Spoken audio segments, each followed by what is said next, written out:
welcome to the MLB Game of the Week live on YouTube, presented by State Farm Globe Life Field. Texas Rangers hosting Game 2 against the Oakland Athletics. And the Rangers, who had been searching for a win, came in to pick up a big one yesterday. We'll see how they fare today as they ultimately have a bullpen game in front of them. And welcome in, everybody. Melanie Newman alongside Yonder Alonso and Buck Showalter. And guys, I have to say, I've loved the energy between the two of you. There's a little bit of a rivalry and a little bit of an admiration, but it's been a good one. This is going to be a big game. Oh, we're rocking, absolutely rocking. I cannot wait for tonight. Look, I think for the Oakland A's, it's going to come down to can they score with runners in scoring position? They left 17 guys on base yesterday. Can tonight be that day where they get them all in?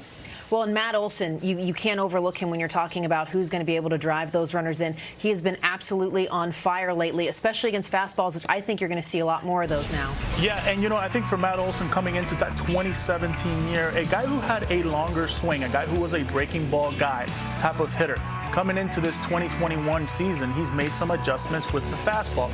He's not only hitting it for average, but if you look down there, his strikeout rate has been significantly changed, almost half. When we look at a guy like that, we're looking at a guy to potentially be an MVP type of guy. Since Miguel Tejada for the Oakland A's, he has been scorching in June with 20 RBIs. I look forward to seeing this guy tonight, because I think when you have a guy hitting third against a left-hander, you know he's a good player. Buck Showalter mentioned that to me just right on before we came on.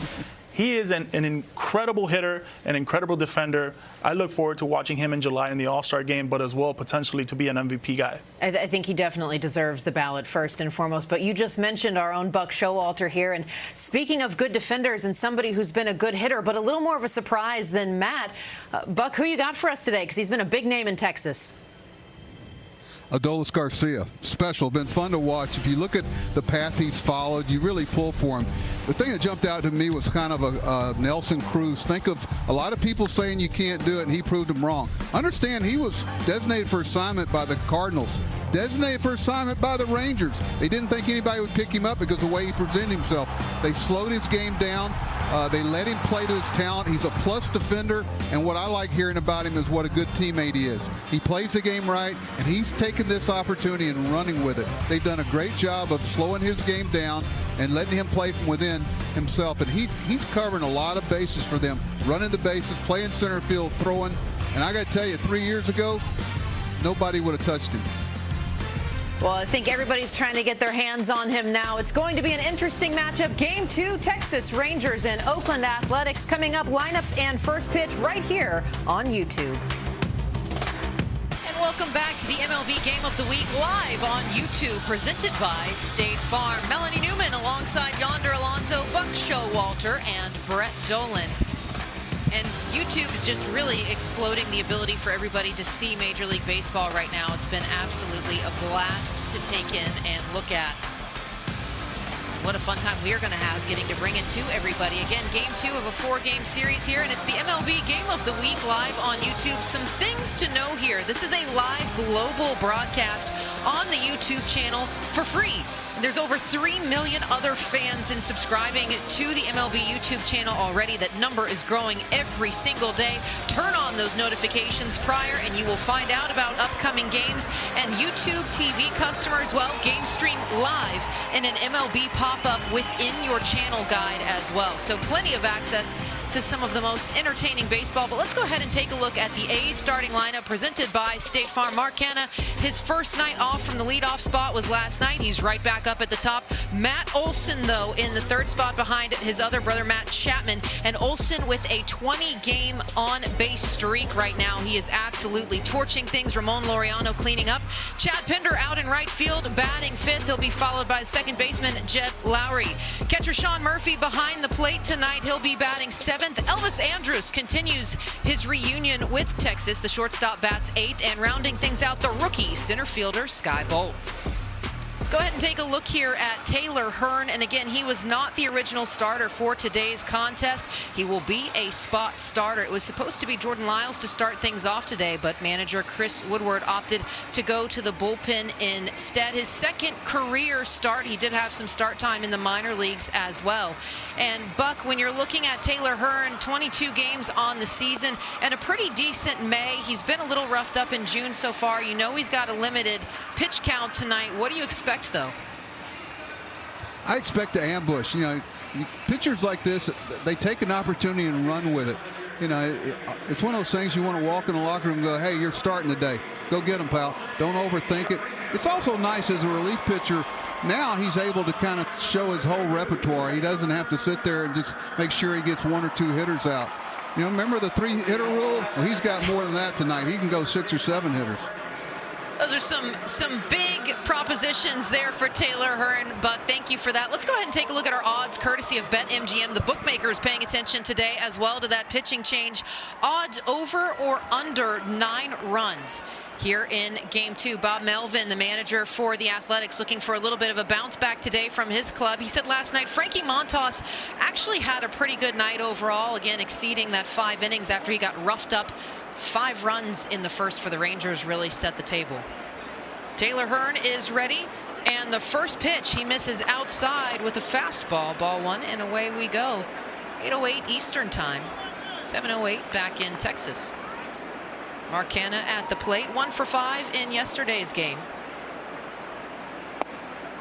And Hearn comes inside. That's a 2-ball count. And when we look at Mark Canha, he's leading off for the 70th time in 75 games for the Oakland A's. A guy who absolutely can see a lot of pitches. He's probably on a streak here where he's leading the league in seeing pitches. Another pitch down low here for Hearn.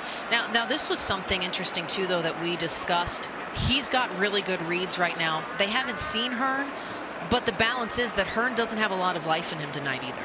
And I think they know that. And going in right now, for Hearns right here, being 3-0 and walking Mark Canha, that is a big problem. Let's go ahead with that walk and take a look at tonight's keys to the game, presented by State Farm. A little bit of a breakdown here for you. Buck, what are the keys for the Rangers? Well, I think the word is early. You know, spot starter, you can implode early. You got to give your bullpen and your team a chance. You know, with a young team, you want to bring energy early in the game. You want to talk about winning the first inning. Doesn't mean necessarily you score runs. And when they're facing Oakland's pitcher, you got to be ready to hit early in the count, because he's going to get ahead and stay ahead. Not clutch stuff, but he really can command the baseball. You got to be ready to hit him early. Well, and you mentioned not imploding, a leadoff walk for Taylor Hearn, and it doesn't get any easier. Matt Chapman, a 9-game streak right now. 8 home runs, 52 RBI. Hearn really not effective around the zone right now. And you're going to see this, I think, especially over the next couple of days still, as pitchers continue to adjust to some of these new rules. He's going pretty fastball exclusive. Yeah, and I think for Matt Chapman right here, this is a good time right now to possibly ambush. You want to be able to win these 1-1 counts. And for a hitter, when you win a 1-1 count, it puts you in a huge advantage to obviously succeed at the plate. See what he can do with a 1-1 here. Hearn ready. Well, he'll wait. Yonder, when you say ambush, what are you saying as a hitter? I want to get something up in the zone, whether it's, I'm thinking fastballs up in the zone. I want to always cover the top half of that strike zone, but I'm always ready for that breaking ball as well, starting up in the zone as well, ready to hit that ball to left center. He gets a hold of one, but fouls it off. It's a 1-2 count. Now, this was something we also discussed. You want to have to force him to put that in your zone, but how do you not let that bleed over into guessing and guessing wrong on the pitch? Right, discipline, right? And I think for Matt Chapman, he's obviously striking out a little bit more than he would like, but again, he is a free swinger. He is a slugger by nature. Right there, we saw a pitch 1-1, a good heater up in the zone. He just missed. Hearn with the 1-2, and again high and away. Jose Trevino behind the dish with some work for him tonight. It's a 2-2 count. And again, expecting 40 to 50 pitches for Taylor Hearn tonight. That's his maximum on the season. He threw 50 April 1st in Kansas City. His last time out, however, just 34 against the Twins.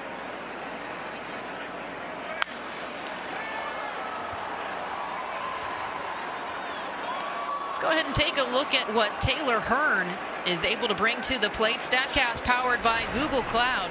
And again, a four-seam slider, changeup, and occasionally in with that sinker. But we've seen a lot of the high heat so far tonight. Again, Hearn, typically a guy who can manipulate some of those breaking pitches. He likes to work in. 2-2, Chapman swings. He tees this one off to deep center field. Adolis Garcia leaps at the wall. Take a long look at that one. Matt Chapman gets it started with a 2-run blast.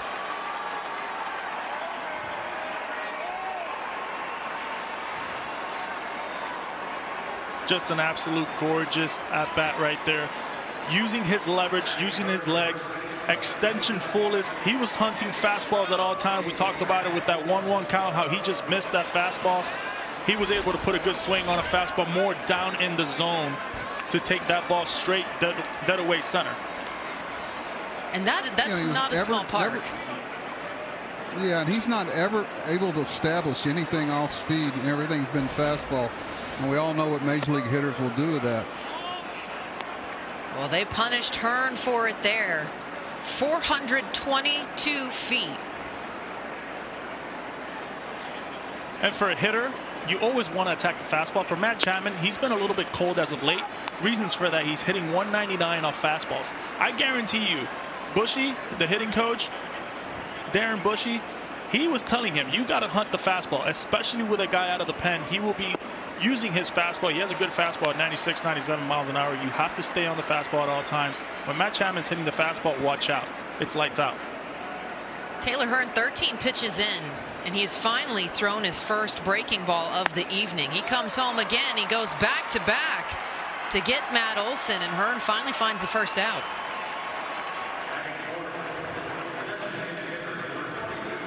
Now you think about what a different feeling it is for guys in the bullpen tonight when you know the starting pitcher for you is going to throw X number of pitches. You're going to have all hands on deck. You know, we actually saw a little movement in the bullpen after the second hitter there, because you can't let your club get too far down. But it's a different feeling in the bullpen tonight. Everybody knows they may pitch. Taylor Hearn has only had one first pitch strike to a batter so far, and in comes Ramon Laureano. And Buck, for Hearn, you can just tell how comfortable he was facing a left-hander, right? Like it felt like he had done that in the past, where he may necessarily not come into a game to face 3 right-handers right off the bat. Works back in. There was a whole different body language there, Yonder.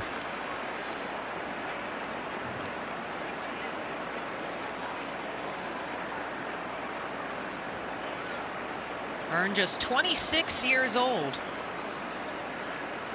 2-1. Laureano swings, and this one drives up the middle in for a base hit.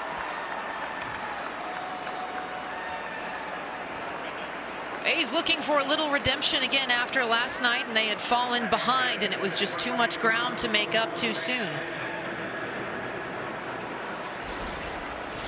There's nothing better than a 2-1 count. Not trying to do too much, just getting your knock. Most of the time, most hitters, we tend to have an ego. And when you're 2-1, 3-1, 1-0, you tend to feel like you can go deep, right? You can get a good fastball now, take advantage of it. For a guy like Laureano, just taking his base hit, taking whatever the pitcher gives him, that is the beauty right there of that swing. Hearn works in with a strike to Chad Pinder. Pinder on an 0 for 8, a little small skid right now, trying to get back into the swing of things. And for Chad Pinder, this is something that he needs, a left-hander. He has always been known to crush left-handed pitching. As a matter of fact, he's hitting 300 with an 874 OPS against left-handed hitters. This is a guy who can not only play shortstop, center field, right field. I think he can even catch. He is just a killer when it comes to left-handed pitching. When left-hander is on the mound, he's in the lineup, and he knows it. You take a look at the splits there, 300 versus a 190 against righties. Unbelievable. He takes on a Hearn fastball. Hearn ahead, 0-2. Take a look at this, Melanie. You know, we're always talking about the grip with the pitchers, gripping the ball, you know, this and that. But hitters can leave the batter's box, go back to the on-deck circle, and get something to grip the bat better. How fair do you think that is sometimes?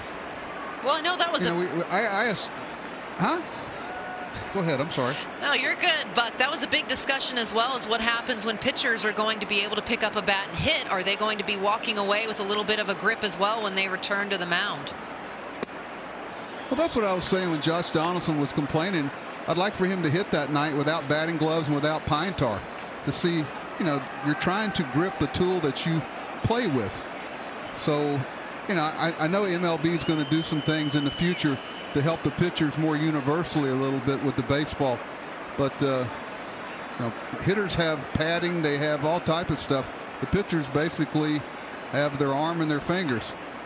And that's the way, you know, we can get in this deeper. There's a lot of different thoughts on it. But hitters are always doing things to grip the bat better. But yet we're making it a little, you know, I think in the future we're going to level the playing field a little bit. The rosin bag just goes so far, especially on cold nights. Yeah, and as a hitter myself, I used to have all types of things. I had this grip spray for my batting gloves. I would put them on my hands, and then I would put my batting gloves on where it was almost impossible to take the batting gloves off my hand. But it felt like I needed that grip to be able to do what I wanted to do with my swing. Now, lizard skin came around, and we were able to manipulate the bat and the handle a little bit to have even better grip. I think for the pitchers, they need to sort it out. They need to make an adjustment. The league does, to create a little bit of more of a safer nature for these pitchers to control those pitches. Lons, wait a minute, go back. Lizard skin, you got to help me out there. Lizard skin. Lizard skin it's like a tape that you put. I think Jet Lowry has it right now, where you put it on, and it's like a gummy feel to the bat, and it gives you a sense of a better grip on the handle. So you put the lizard skin before the game, you put a little bit of pine tar, you put a little bit of rosin, and all of a sudden you have a bat that you can just do whatever you want with it. Well, that's my point. You know, how fair is this sometimes for the pitchers? I understand the problem they have. The baseball is hard to grip, and the bat is not hard to grip because you can use a lot of things to grip it. Okay, I'm done. It just doesn't seem fair sometimes. Buck, anybody ever tell you life's not fair? Exactly. You know, can you imagine if we said to all the hitters, okay, from now on you're only going to be able to use your hands and the wood of the bat. You can't use batting gloves. You can't. How about the pad over here at first base so you don't hurt your fingers sliding? There is no way. The hitters. If somebody was to tell me that, I would just, it would be impossible to hit, because I've always had a batting glove since I was 10 years old, right? Where pitchers, for me, I felt like when you were 10 years old, you were just grabbing the ball, pearl off anywhere you would get it, and just throw the ball, right? So I think for a hitter is a little bit intriguing, right, to say the least, on what you can have. But if you tell me to take my batting gloves off from here on out and try to hit, I think that's almost impossible. You're going to see a lot of people get hurt and a lot of bats flying all over the place with the amount of speed that's going on in the game today. Would you think it's fair for a hitter to have a shin guard to keep them from fouling the ball off that the pitcher wants to throw inside? Or they don't have any fear of getting hit in the elbow or the forearm because they've got a pad there? I'm just trying to give you the other side of a pitcher's plight. Right. I always felt like if I knew what was coming, I wouldn't need a shin guard. And I wouldn't need anything, right? Exactly. Because I knew what was coming. Now, the pitcher, he knows what he's going to throw. So it's all a surprise method for the hitter.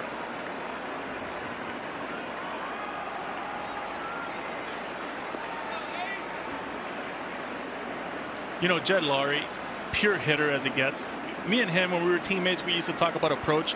And every day before the anthem, I used to sit with him and I used to, or stand next to him for the anthem and always ask him, what is your approach? And it got to a thing where it was just more like routine for us. We would stand next to each other on the anthem, and he would always wait for me to ask him, and I would usually would ask him, hey, what's your approach against this guy? And he would just say, see the ball, hit the ball, make sure you hit a line drive up the middle. It's been going on for 200 years, and it's still a base hit. They haven't shifted that yet. Those are, it's a very Crash Davis-esque approach to that. It was awesome. I mean, it was great. You would just, I'd be like, all right, Jed, what's the approach today? I know, line drive up the middle. He says, yo, they haven't done anything about the shift yet with a line drive up the middle. It's still available there. That's one of the big things that's made him successful in what you really could call a comeback this season with Oakland. Hearn is working here, and it may be possible that on his 27th pitch, he may not make it out of now the second inning. He's still in the first here. 13 balls, 14 strikes, and again, a limited pitch count as he is a spot starter for Texas. Jose Trevino, his battery mate, said he likes the confidence that he's had lately, that he's really picked it up with the fastball. But Oakland's been getting a read. And a miss there inside. You know, tough here. What's tough here is in the minor leagues, you as a manager, you don't let guys throw more than 30 or 35 pitches in an inning. It's kind of a thing that farm directors talk to their managers before they start. Is that, you know, here's where we're going to cut guys off, whether it's starter or relief pitcher. And now you're looking at 28, 29 pitches here in the first inning. But as a, you know, when they get up to the big leagues, you might let them go a little bit further. You're trying to protect them in the minor leagues, but it's one of the keys that a lot of farm directors go off of, trying to keep their people healthy.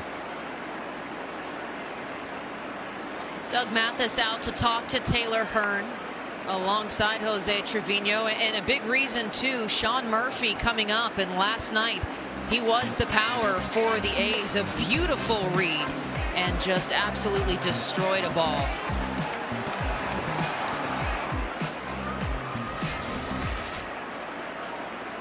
Murphy 1 for 3 last night. Again, the home run and RBI, his 9th of the season. 2 down and 2 on. Taylor Hearn trying to get Texas out of this one.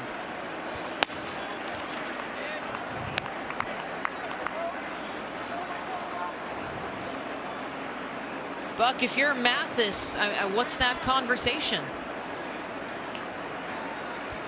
Well, you know, basically you're trying to give him a blow and start something over a little bit and a restart, so to speak. He just got to get an out to be able to give him 2 innings. They're very close to having to get somebody up in the bullpen here. I think more than anything, it's just to change the scenery, so to speak, and give him a fresh start. And take a look there at Hearn's numbers with runners in scoring position. He certainly worked into traffic quite a few times, but limiting really just that .211 opponent average. Guy who responds to pressure.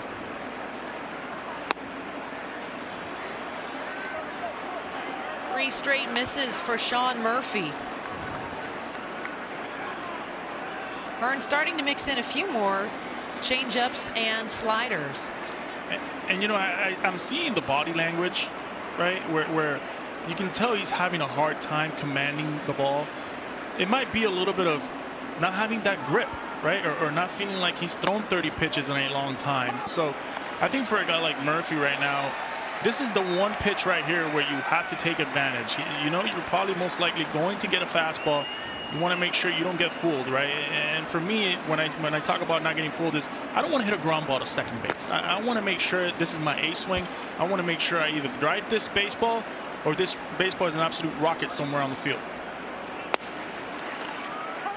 3-1 and battling back in. Here comes Hearn. Brett DeGuss is up for the Rangers in their bullpen right now. And again, this was not the situation that they wanted to see here. They were hoping to get at least 2 innings from Hearn, but again, limited pitch count.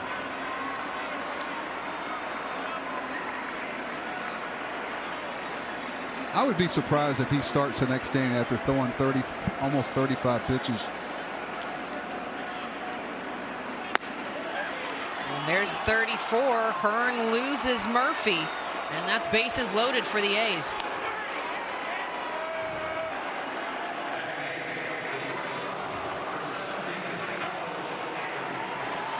And that's going to be the line for Taylor Hearn this evening. Manager Chris Woodward is out. He'll have to go to the bullpen in the first. A's trailing 2-0. Be back with more Brett DeGuss.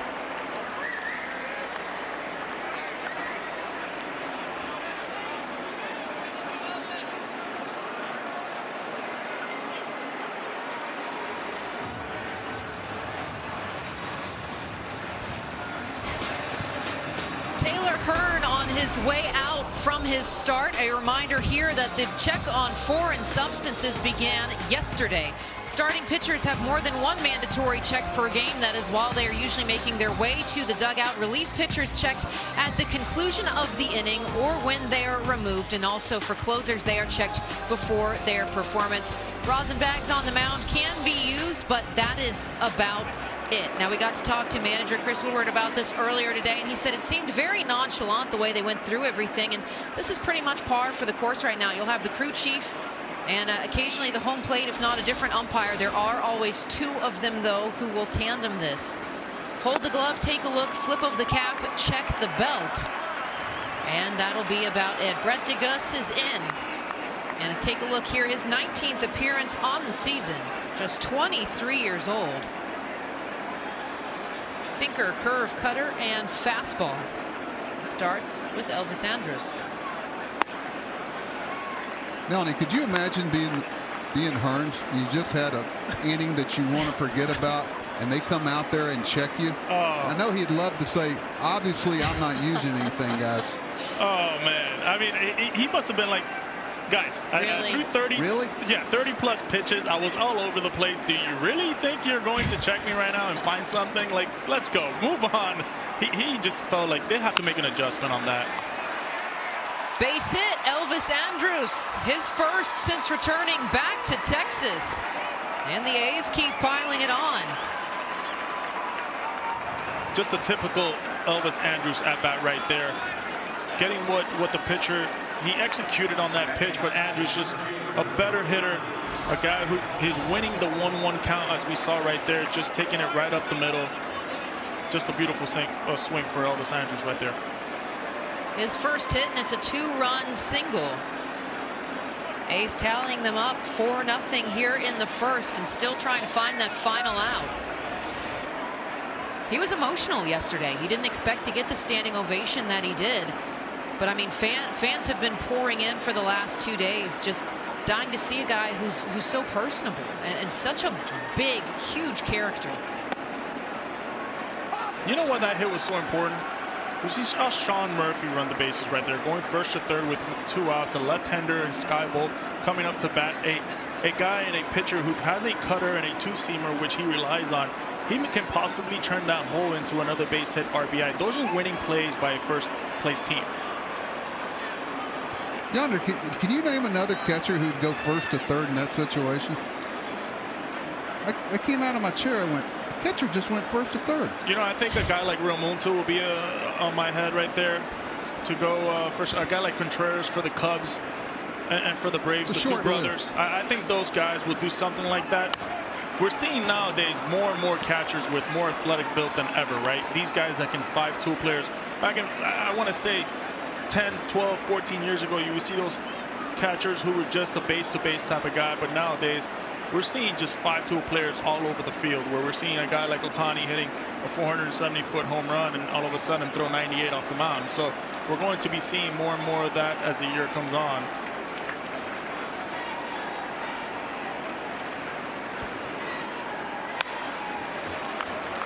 You know, guys, we got a situation here. We got a situation here at first and third. The third baseman is so far away from the runner at third, and he gets to get such a big primary lead.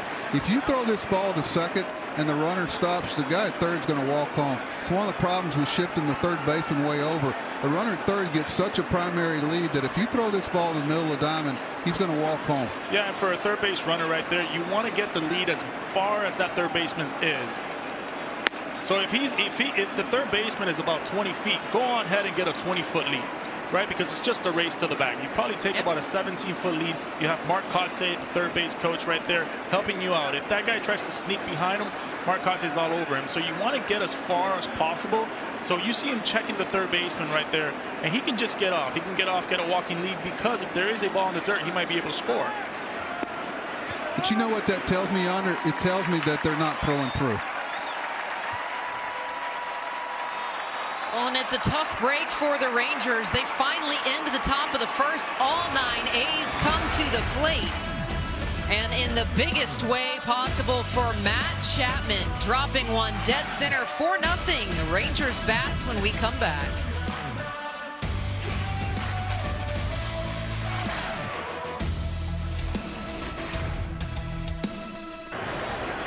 Athletics with a 4-0 lead. Let's go ahead and take a look at that Rangers starting lineup presented by State Farm. Isaiah Kiner-Falefa, 129 games consecutively played, pushing into that active spot. The shortstop leads things off. He'll be followed by right fielder Eli White. Adolis Garcia, who has been on fire, is batting third.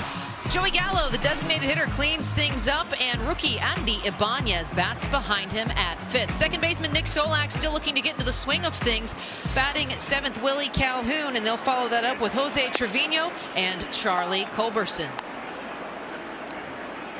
On the mound, Cole Irvin for the Athletics. Oregon product making his 15th start.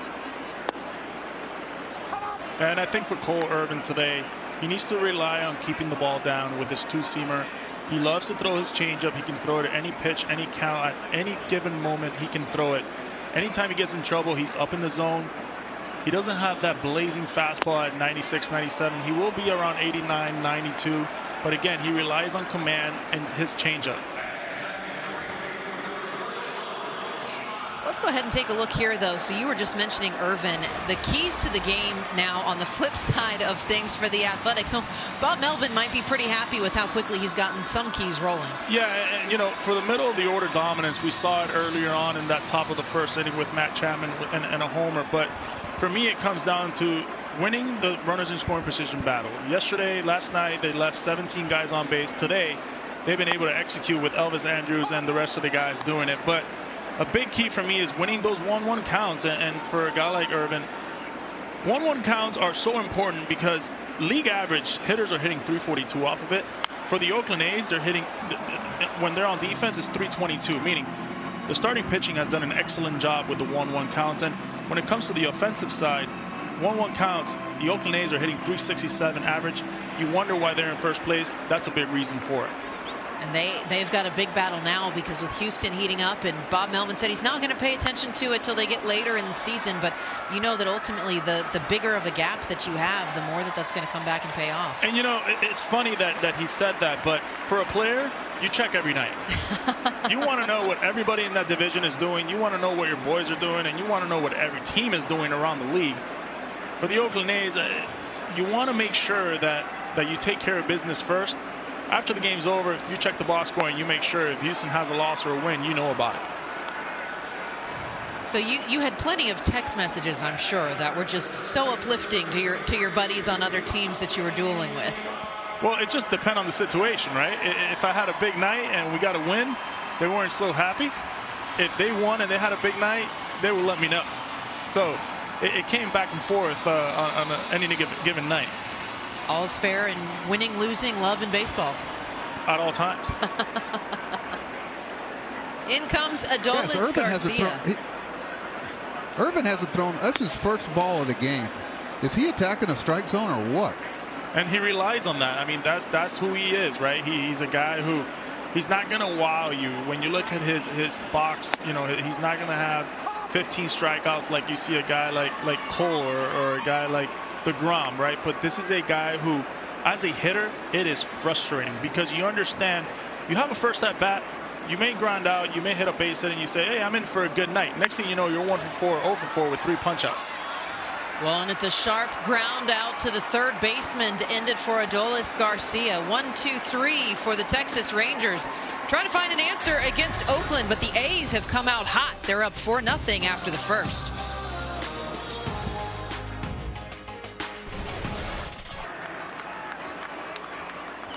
Oakland with a big 4-0 lead over the Rangers, but take a look here. James Kaprielian, a long-awaited day. His dad in the stands at Fenway Park, which is a historical enough place to make a huge start, and talk about fired up dad. These are those moments you live for, seeing guys who are breaking into the big leagues. He has been a well-talked about member of the Oakland Athletics as he's made his way up to finally start contributing to the big league club.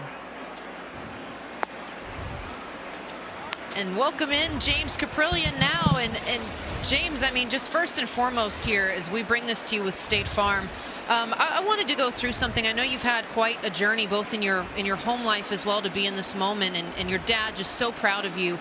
You have quiet moments, the Kobe Bryant, you take in the silence. What's that like for you? What's your process? Yeah, I mean, for me, oh, hang on one sec. Attaboy. For me, I mean, talent's only getting to get me so far. So for me, it's more about, the work and enjoying the process of work and being able to take care of the small things, the mentality, and finding ways to just put myself in a situation to be successful and comfortable. And, when I'm most comfortable on the mound, I feel like I can go out there, attack guys, be myself, and hopefully go out there and dominate and give my team a chance to win. And that's the name of the game is, going out there and winning. Well, and a good job of it right now. Mark Canha starting the second off with a triple. And, of course, you had to give him a little encouragement there. Yeah, got to show love to the boys always. They're off to a good start right now. So Cole's doing a great job out there, obviously, and the bats are alive all right now. James, how do you like this ballpark? What do you think? First time seeing it? This is my second time here. I came last year. I was on the taxi squad last year here, and it's definitely a beautiful ballpark. They did a great job. Obviously, it's good to see all the fans back in the stadium, and it was a little quiet with a lot of echo last year, but I thought they did a really good job. I mean, I haven't thrown here. Been asking the guys what it's like throwing on this mound, but it's a beautiful ballpark. I think they did a great job. James, Yonder Alonso here. Listen, I remembered my dad when I was in my first big league game, and he saw me before the game, and I was dressed up in my Cincinnati Reds uniform, and I'll never forget seeing him and looking at his eyes and having a little bit of watery eyes, and I got watery myself. When you were in Boston and you saw your dad, Doug, what was that like, man? Like, what was that like warming up? What was that like stretching out? What was that whole day like? It was emotional, to be honest. Just like you said, Yonder. I mean, there's so much emotion, and for me, just recognizing the moments that the hard times, the good times that I went through to get to this point. My dad personally, knowing, seeing the struggles, seeing the disappointment that I've had, not making the team out of camp or whatever it may be, and then all of it to come to fruition. It was emotional. I remember, obviously I was the first one out there warming up out on the track on Fenway, and first person I saw out there was my dad, and he gave me the thumbs up and told me, go get after him and get to work and have some fun. And, being able to pitch, collect the win, give my team a chance to win, and then just kind of look up in the stands and see this, the relief. And then obviously going to give my dad that big hug after the game. I just know how proud he was, and it was an emotional moment for me, emotional moment for him, and the rest of my family, and everyone else who supported me along the way. So it is something that's kind of indescribable. You kind of imagine what that feels like, but it's hard to explain. It's just so emotional, and such a special moment for all of us. Well, you see clubs, they tend to go one of two ways with a debut. They'll joke, or they tell you just honestly. How did you find out? Who was the first person that you told? My dad was the first person I told. I was down in Las Vegas at AAA. Probably spent a little, maybe under a week there, and Fran and the rest of the coaching staff called me in, and I figured they just wanted to talk to me about game plan or something, and they asked me, hey, how do you feel about pitching, having your next start out in Fenway? And I was like, absolutely ready to go.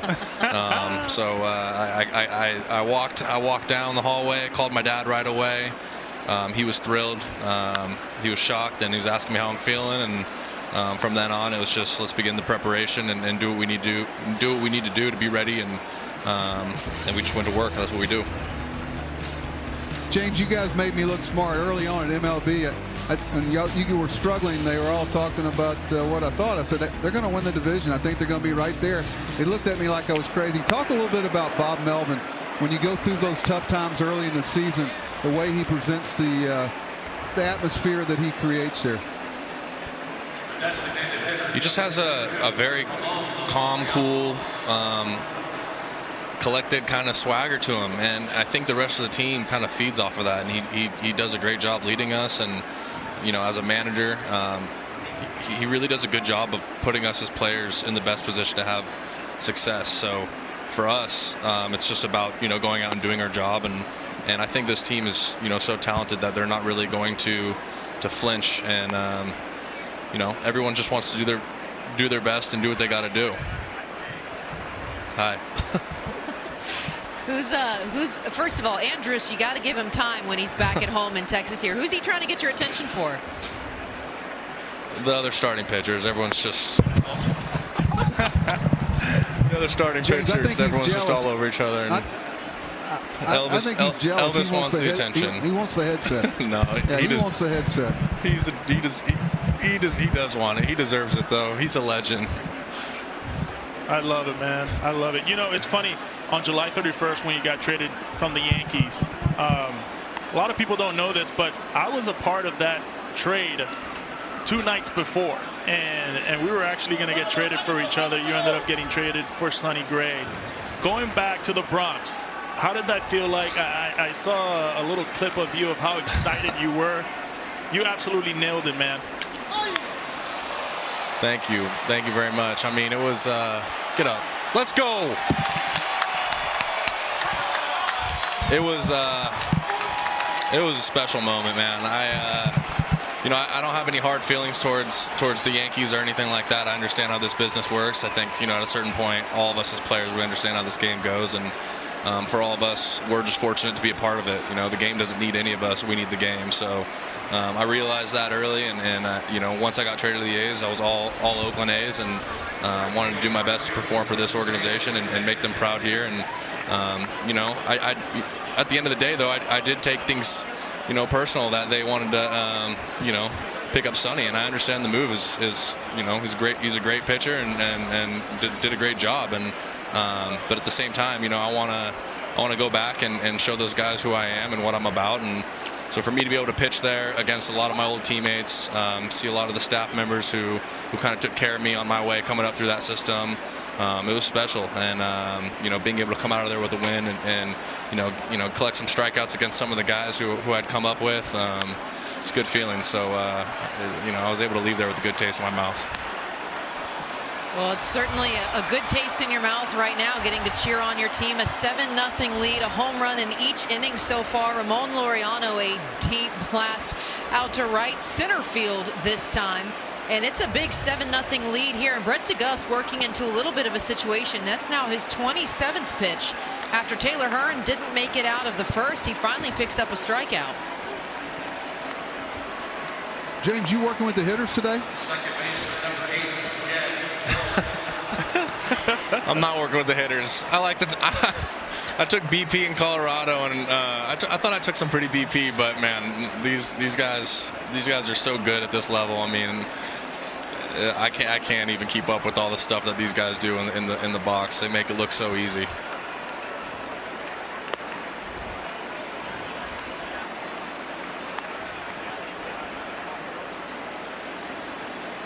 James, talk to me a little bit. Talk to me a little bit about the UCLA days. I know you were a first rounder in that 2015 draft, and you were a former prospect, as we all know. But UCLA has had some pretty good pitchers come out of those Bruins, the All Bruins, like they call them. What do you got on that? And do you feel like, I think you could be a part of that legacy as well with, the Coles and the Bowers and so many more talented pitchers coming out of there. Yeah, I mean, Coach Savage does an unbelievable job of recruiting, and obviously it's become, one of those places where guys want to go and polish their game and become, a frontline starter, a frontline pitcher. And for me, when I was deciding, I knew I wanted to go to college. I wasn't ready for professional baseball, and I knew I wanted to go to college. And Coach Savage came in with the plan and presented it to me and my family. And me being a USC guy, it was probably the hardest thing for me to actually, realize this is the best opportunity for me. And I remember being in touch with Garrett. Garrett Cole grew up in the same community as me, so I actually, gave him a shout and got his opinion on some things. And there was kind of a pecking order in a line that I wanted to fall into. And when I was playing for Coach Savage, and next thing you know, Garrett's in the big leagues doing his thing, and I'm at UCLA and competing for a national championship and learning a ton. So really for me, it was just following the plan and trying to learn and become the best baseball player I could be. And I'm fortunate that it's gotten me to this point so far, and I got high expectations and high goals I still want to accomplish. I'd love to do what a lot of the Garrett and Trevor and a lot of these other guys who've come through UCLA have done. You know, they've kind of, you know, created a dominant pitcher status, right. And you know, I kind of want to be that guy who you know, teams feel comfortable handing the ball to in big games, and you know, want their guy to, you know, trust that guy to go out and get them a win. So wait, in the fall, are you a Trojan or a Bruin with football season? I'm a Bruin, but it's tough. It's tough for me. I love the Trojans. I grew up going to USC football games my entire life, so it's definitely tough for me. All right, well, James Caprillion, thanks so much for joining us. Might be tough for you in the fall. Easy right now. The A's up big, 7-0 after just 2 innings of A's hitting. The Rangers coming to bat, looking for an answer when we come back.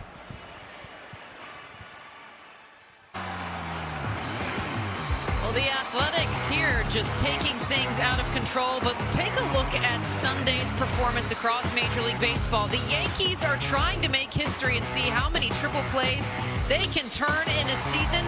But how about this one? Walk-off grand slam? Why not? Seattle Mariners, who are lost to start the season, they have been finding their way lately, and that brings up our YouTube fan poll. Which is a more exciting way to end a baseball game? Triple play or a walk-off grand slam? Guys, make sure that you weigh in your thoughts on this one, because, well, we'd like to see some more of those. You can't get much more hype. I think for me as a hitter, walk-off grand slam all day. Right? I think you're a little biased, but here's the thing, though. I agree. There's just something, the energy's more juiced on a grand slam. 100%. I think when there's bases loaded, everybody is thinking we're getting 4 in, right? We're getting all 4 RBIs in. We're getting the total bases in. You never expect a triple play, more or not, like you don't expect a no-hitter, right? The no-hitters nowadays as well. You see in the 7th inning and you're like, oh wait, we have a no-hitter. Where a triple play is like, oh my gosh, we have a triple play. But when there's bases loaded, you're thinking about one thing. It is a possible grand slam about to happen. You're gonna go hunt some meatballs on that one. The A's have been teeing off against Texas so far. They're up 7-0, and Texas has only brought 3 men to the plate so far.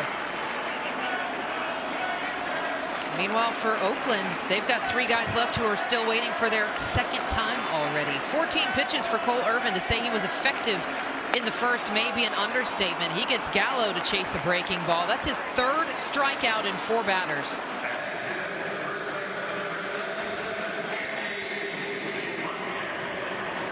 Melanie, I got to go back to the poll question. From a manager standpoint, all I think about is the anxiety and the uncomfort you have of 1st and 2nd, nobody out with a 1-run lead. It's a lot less stress on a manager for the grand slam. But, man, I think about having to get to that situation. That's painful.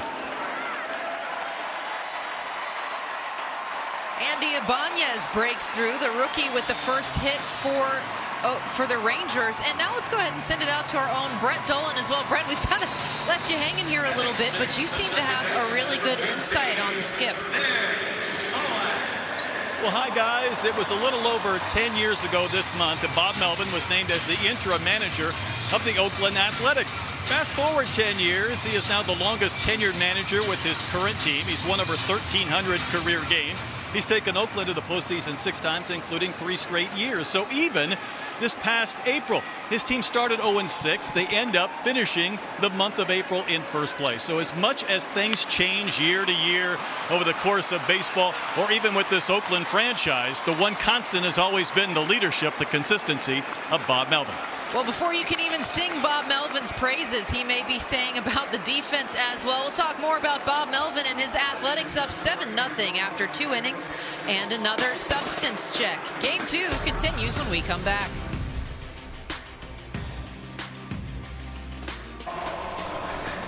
Welcome back back to the MLB Game of the Week live on YouTube, presented by State Farm. I'm Melanie Newman alongside Yonder Alonso, Buck Showalter, and Brett Dolan. And Brett Dolan was just mentioning this with Bob Melvin, 11 seasons as the Athletics manager, named the interim back in 2011.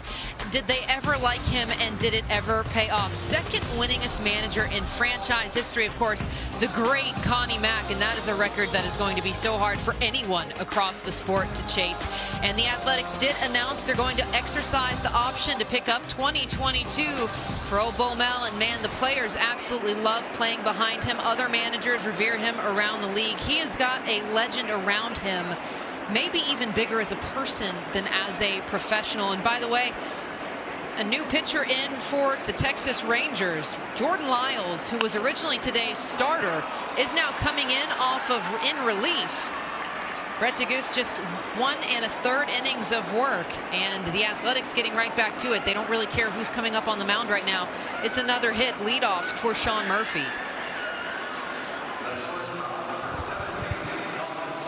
Melanie, I'm going to tell you, somewhere along the line here, the Rangers are going to have to get some length out of somebody. You know, Lyles is certainly equipped to do it physically, but they're going to have to get some length. Sometimes you live to fight another day. Game's a long way from being over, but at some point, somebody's got to pitch some multiple innings here. Well, Buck, we heard they were sending you down in a minute to go suit up. You know, I pitched twice in the minor leagues. I was the guy that when everybody got hammered, and I had a knuckleball, but I did it like a softball pitcher. I'd release it and then start moving back so he couldn't hit me. Yonder, check out the numbers. I had a couple outings. I got to check them. Got to check them.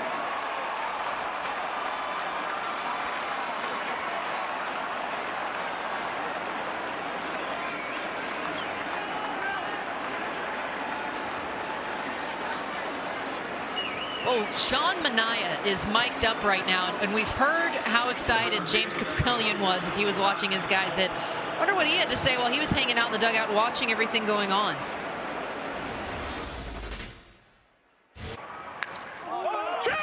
Get off me! Be something. Go! Get down! I said, hold up. Go! You gotta dig! You gotta get down! Yeah!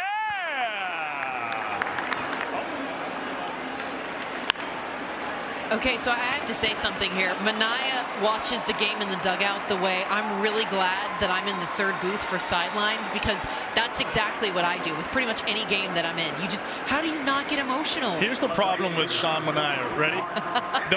What we just witnessed right there in the dugout, that's exactly how he is in the clubhouse. That's exactly how he is in the hotel or on the bus. Like, this is a guy who enjoys life, a guy who enjoys the game, and a guy who just has a lot of fun with the boys. When we talk about a boys club in Major League Baseball, this is what you rephrase to, is a guy like Sean Manaea. So what amazes me, though, is we got to talk to Bob Melvin before the game, and he said he was looking for someone to be a voice in the dugout, and he said that was Elvis Andrus. But what are you looking for someone when you've got the pipes of Sean Manaea sitting there? I mean, I'm sure they're hearing that up in the third deck right now. Oh, you can definitely. In Oakland, I would have a thing with Sean Manaea. I would look at him before every first pitch, and he would just wave at me. And this is who he is. He is just a ray of sunshine. He always has a lot of fun. Anytime you see him where he's quiet and not screaming over the top of his lungs is when he's starting, for the most part. But other than that, he is loose and he has a lot of fun. Jordan Lyles is trying to come on in relief here and has not found the answer yet. RBI single for Mark Canha, and the A's are just pouring it on right now. There's, 2 runs come home on that. It's 9-0 Oakland in the third, and Texas is just trying to make north from south right now. Yeah, for Mark Canha right now, I mean, runners in scoring position, you want to take advantage of these opportunities, and Mark Canha got a slider up in the zone and was able to take care of it, not trying to do too much. A lot of hitters nowadays, they want to talk about exit velocity and launch angle. For him, it was about being a good, pure hitter, just taking what the pitcher gives him and hitting a line drive up the middle.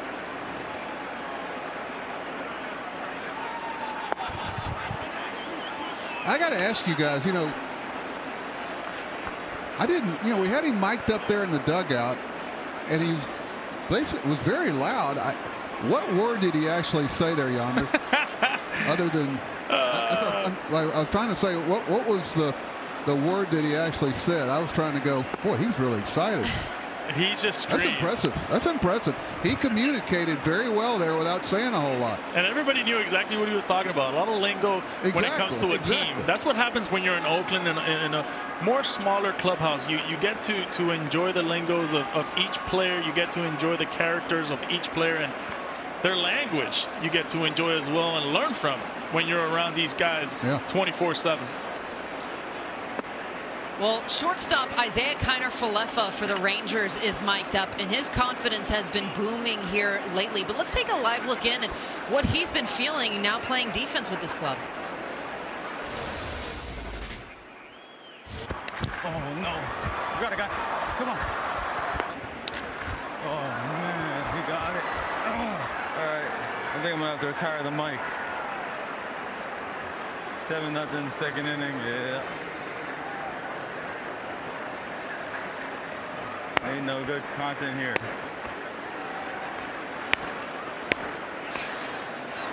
Well, so Izzy at shortstop is being his own content creation manager now. No good content here.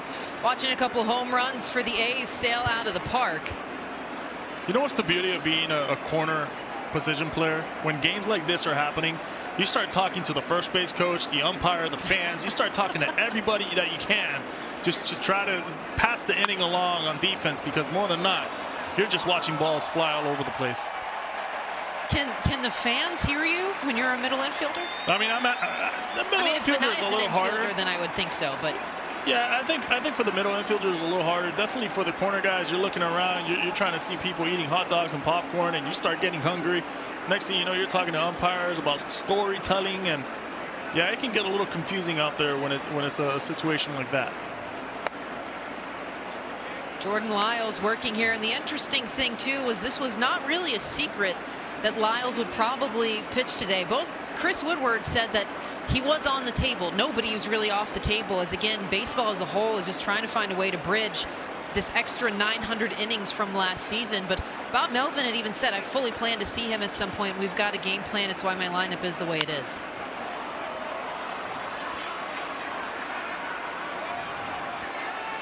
Pop up and playing back for Charlie Culberson. Texas finally finds their second out.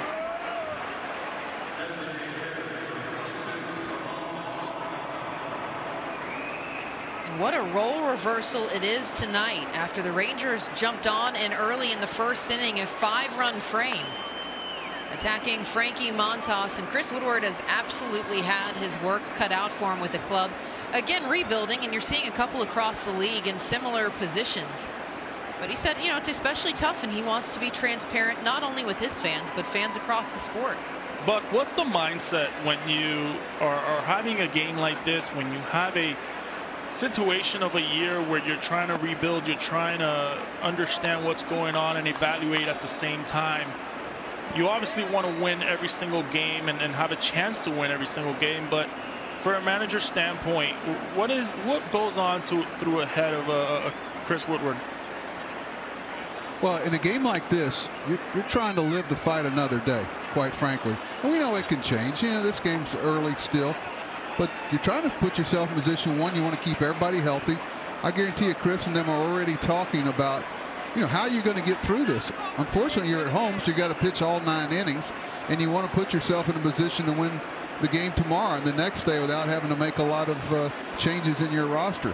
And you're trying to keep everybody healthy. I guarantee you, they've already talked about who might be a position player pitching if they get there. But, Chris Woodward's a good manager. I'm very impressed with him. He's very consistent. And I think sometimes clubs that are struggling, everybody thinks that, well, this guy can't do this, he can't do that. He is a good manager and capable of leading a club to great things. I'm very impressed with him, how he handles himself on and off the field. I love the path that he's taken to get here, whether it be winter ball, whether it be instructional league, whether it be minor league, whether it be as a coach. He's checked the boxes, and he's very consistent.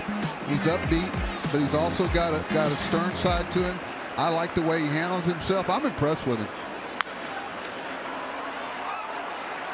On the pop-up here, the Rangers trying to tuck this one away. A little miscommunication there, but Andy Ibanez comes up with it. Rangers finally retire the top of the third, but Oakland keeps pouring it on, 9-0. We'll see the bottom half for the Rangers when we come back with Willie Calhoun. Well, fans, take a look here at Kyle Gibson. You can watch exclusive Rangers content, go behind the scenes at Globe Life Field, and learn more about your favorite players on the Texas Rangers official YouTube channel. Head to youtube.com/Rangers. Tap subscribe to follow them. And for Kyle Gibson, he has been an absolute standout for Texas this year. 13 starts already this season, a perfect 5-0 record. And you take a look at that opponent average, just .208. He held the line yesterday. And Gibson having to take in a bit of a tougher matchup this evening as the Athletics have found a way to get into this bullpen game. It's our State Farm in-game interview. And Kyle, first of all, just really awesome to see your career continue to climb here. But at one point you were dealing with consistent pain and trying to find a way to manage that. Went down to Florida, started working with the DuraThrow sock. Is that still something that's a part of your routine? Yeah, absolutely. It's a part of my everyday routine. It's a great thing for me to use to activate and get my shoulder loose and going. Plus, it gets me in my arm path and everything that I've been working on the last few years. So it's just a great total body, and then gets my brain firing and gets my hand in the right position and get me ready to throw every day. Kyle, how you like the ballpark here? It's been they ask a lot of people, what's the biggest challenge pitching here? You know what? I don't know. I love the ballpark, first off. Challenges pitching here. I don't know that there are many. I think so far the first year and a half or so it's kind of shown to be a pretty good pitcher's ballpark, so I don't hate that, obviously. But, man, it's so awesome to have fans in here. Last year was just, you could tell how empty it felt, which I guess most stadiums probably did, obviously, but seeing how it looked in the playoffs, and then seeing how it feels and looks this year with full capacity in some games, and then really having, I feel, 25 to 30,000 about every game. It's been a lot of fun to play in front of fans, and it gets loud and great.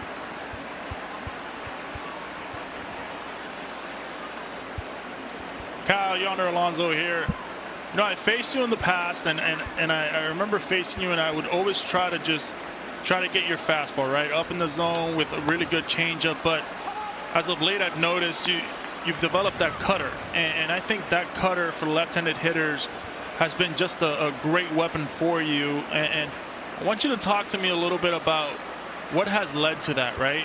From the beginnings of maybe 3 or 4 years ago, not throwing the cutter as much. How much has that helped you have such a good year, not only this year, but even later on in the year going forward, how you can utilize that pitch? Yeah, Yonder, I mean, the lefties, it was a big reason, my kind of failures against lefties. That's a good swing. My failures against lefties, the last couple years has kind of led me to try to find something else that I could use against them. And that's really who I imagine the cutter being, maybe most effective against, just something going into him. Even my four-seamer, I don't have that four-seamer that rides, at the top of the zone. It still runs a little bit. So just having something to go into him, I felt would really mix well with my, the front hip sinker that I throw, later in counts and mix that in. And then just kind of playing with it a little bit to righties as well. I feel like it plays off of my slider pretty well. And then, I didn't have really good command yesterday, but when I'm able to command my sinker and cutter glove side to righties, it allows me to X that outside corner a little bit. And it's opened up a few things for me. But the cutter has definitely been something that I'm still playing with, still trying to find the right kind of movement and the right kind of command to it. But it's been a lot of fun so far. So, Chris, what's your crystal ball on the whole grip, spider tech, whatever you want to call it? How have you guys prepared? What has Chris been telling you guys? And, how do you think it's going to affect the game?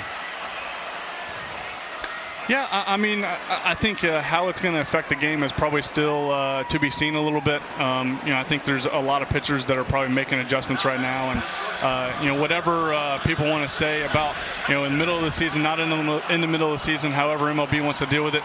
It's a rule that's been on the books, and then they decided to go ahead and make it more important to look at it this year. For me, I've always been a rosin and sweat guy. I'm normally having to wash that off at the end of the day. You guys probably saw Trevor Bauer and his sweat and rosin, how sticky it is.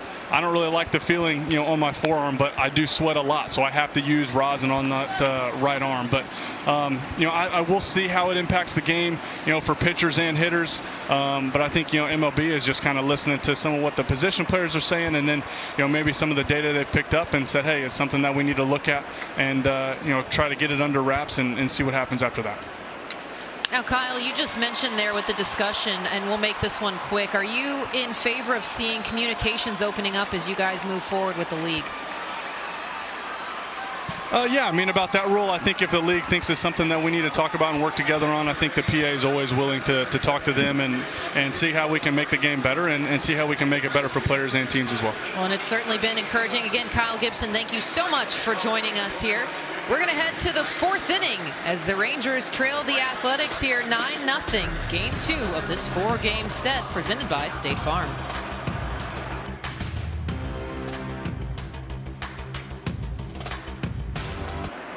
Athletics a big 9-0 lead over the Rangers.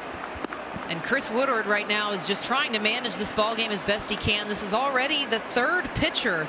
And again, Jordan Lyles was scheduled to start today. He got bumped. They brought in an opener, more or less. The Rangers have deployed an opener over the last couple of years. They've gotten away from it a little more in 2021, but we're hoping it would bridge a little bit of a gap, and it just hasn't been able to do that against these A's bats.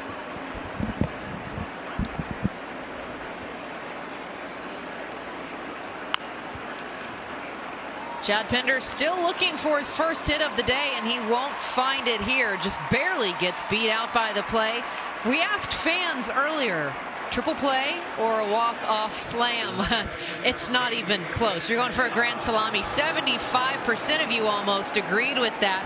Yonder's going to agree with you. I'm going to agree with you. Buck, we know that you said it takes a little bit less stress when that's how it ends for a manager. So can we put you in the grand slam column as well? Yeah, I think so. I'll go along with them. I hate to agree with everybody, but yeah. I just love that. I love that answer. Hey, Buck, can you talk to me a little bit about Chris's challenge right now for the remainder of this game? I know it's a 9-0 game, but for being a manager in a manager's chair right now, this could be a very hard-fought managerial decisions right now, because it can lead for decisions for the upcoming days, correct? Yep. This is where you earn your keep. You don't give in. The decisions you make here get your club through this game, knowing when to get certain guys off the field potentially down the road, mapping out your pitching where you can live to fight another day. And, believe me, eyes are on him.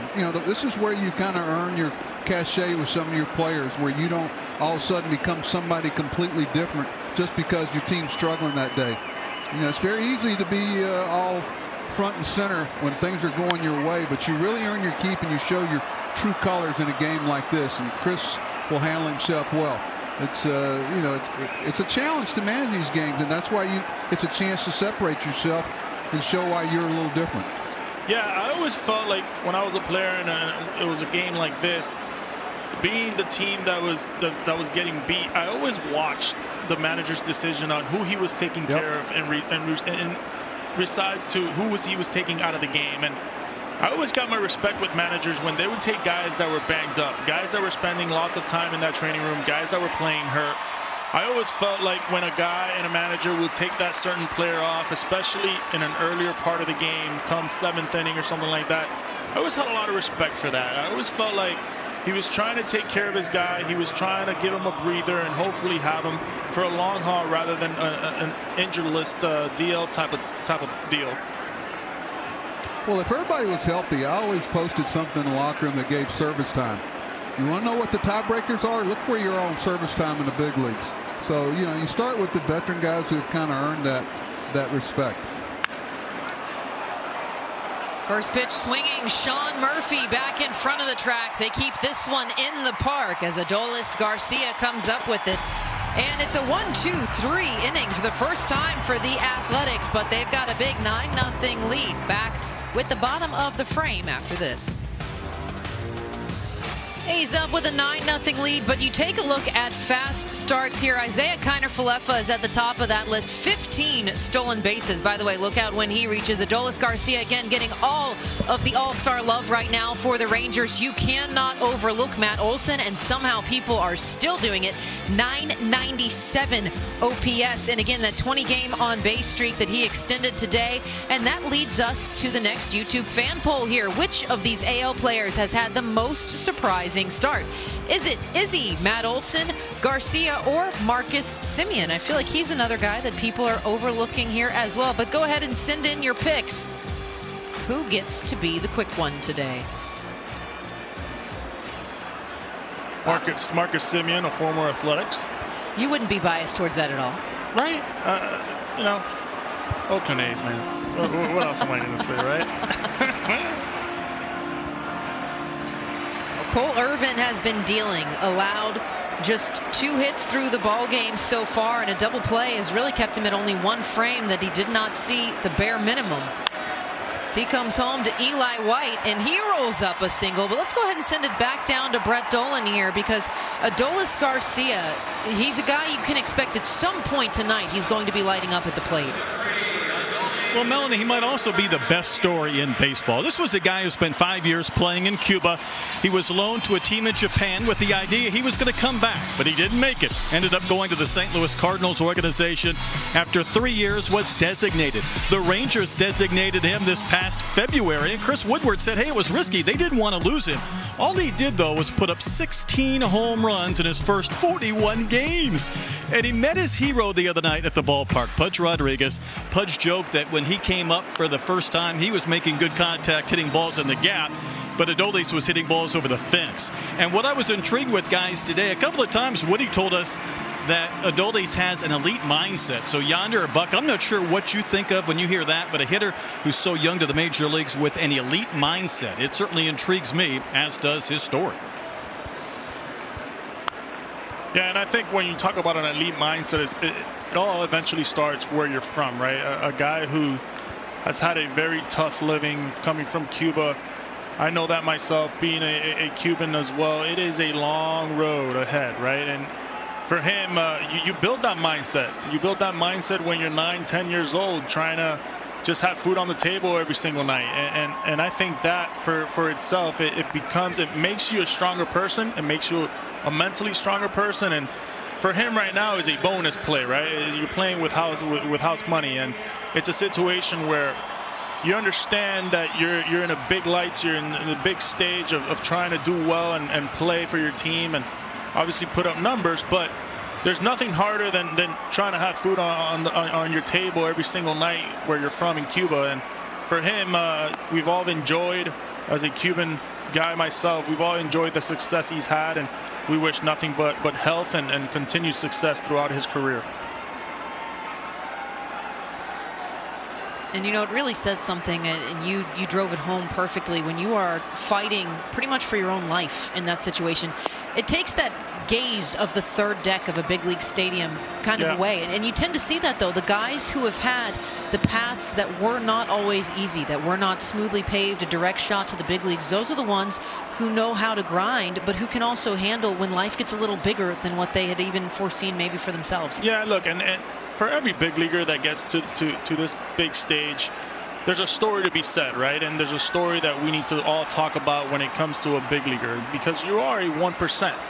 But then there are other stories that you must talk about, like a guy like Garcia, where you just don't know if you're going to survive the next day. You leave your country. You don't know if you're going to see your parents. You don't know if you're going to see your sisters or your brothers. You just don't know. You don't know what tomorrow holds. And I think for a guy like that, you have all the respect in the world, because he's just happy to be alive. He's just happy to, have AC in his house. He's just happy to wear a big league uniform. And for him, that's just a dream come true, not only for him, but all of his Cuban family and everybody watching back home in Cuba.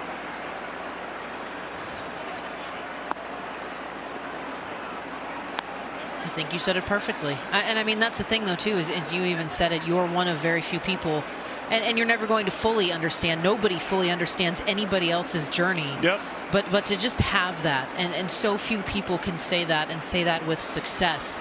It's a big sacrifice that I think is finally starting to come to light, especially here in the States, with what it takes for defectors to make it in the game and to be around. It is very difficult, and you know, I remember I played with many Cubans before, and one of the guys that stands to me is Jose Abreu, and Jose Abreu, you have a bad game, you have a good game, he was happy, and one time I talked to him on the plane, and he said, hey, we're just happy to play a kid's game, we're happy to be here, we're happy to enjoy this work that we do, which is a kid's game, and we really are lucky. Well, Elvis Andrus keeping it a kid's game for the A's. They've got a 9-0 lead after 4 innings. He's back up at the plate when we come back. Everybody's got Elvis jerseys on today, too. They're giving them out. We need all the 9s. That's what I said. I already said it. You gotta get him a free one. That's all. That's awesome. Son, that's so sick. That's awesome.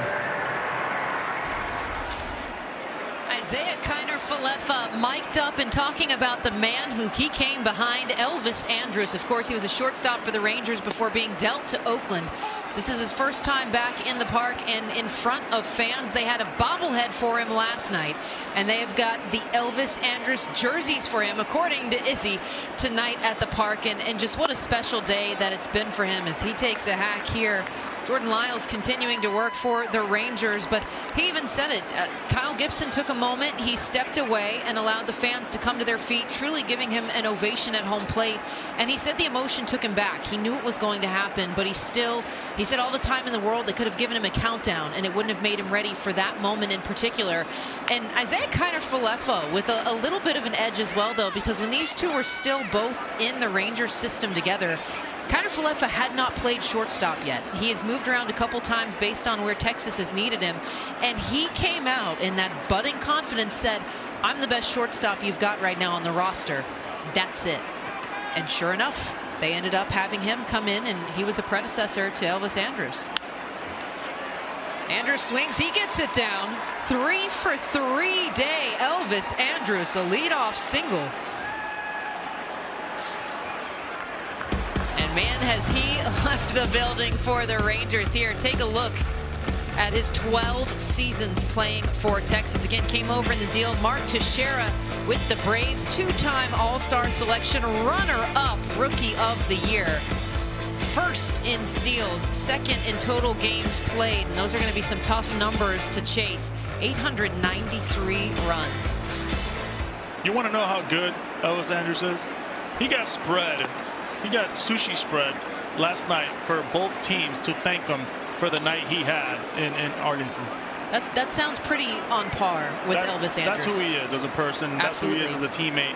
And we heard Bob Melvin talk about him earlier today, and he was just raving about Elvis Andrus and just the chatter that you hear from him on an everyday basis, the way he goes about his business. I remember playing first base and coming to Texas, and I could always hear somebody just screaming in that dugout, and you never knew who it was. And you know, here we are, Elvis Andrus. Bob Melvin told us today that he is the guy. He is the guy that chirps all day long. We heard Minaya with his opera-esque vocals earlier in the dugout, but that's what Bob Melvin said, is he wanted somebody who was going to be consistently vocal, and he knew the minute that they were in spring training, he had his back to the dugout, but he could just hear it just jawing already, and he goes, yep, we've got Elvis in our dugout. And to your point, too, he rehabbed in the minor leagues. We were in the same position together for a minute, and it really took me back because as broadcasters, you know, you get to this point, and it's our job to service them. We give their voice a platform. You don't expect them to remember you, and I don't mean that in a way of they think they're better. That's not their job to remember us.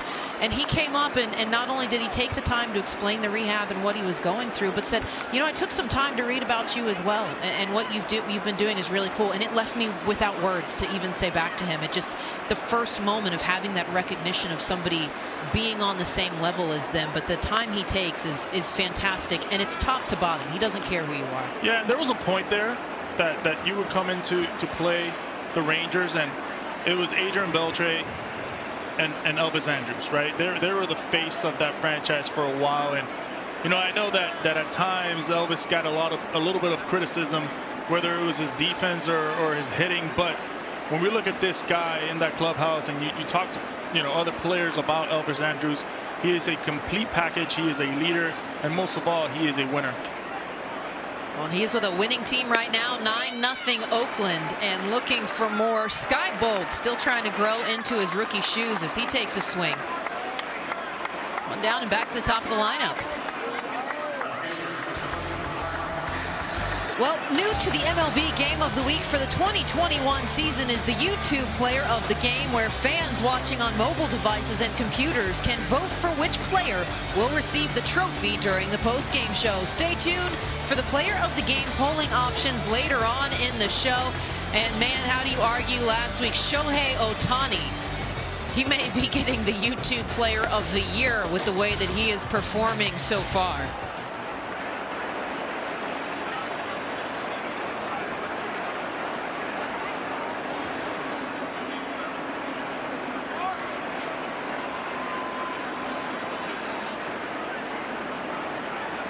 Single, triple, walk, 2 RBI for Mark Canha. You might want to add him to your ballot for today's game. Lyles comes home, and he gets that inside call on a strike, working ahead. Hey, Buck, do you think the strike zone is going to change a little bit going on after this 5th inning? I think you're saying that because that was a ball, but no, I don't, because I think that's one of the good things about the strike zone evaluations of the umpires. They can't open it up in this situation, and that's good for the hitters, bad for the pitchers.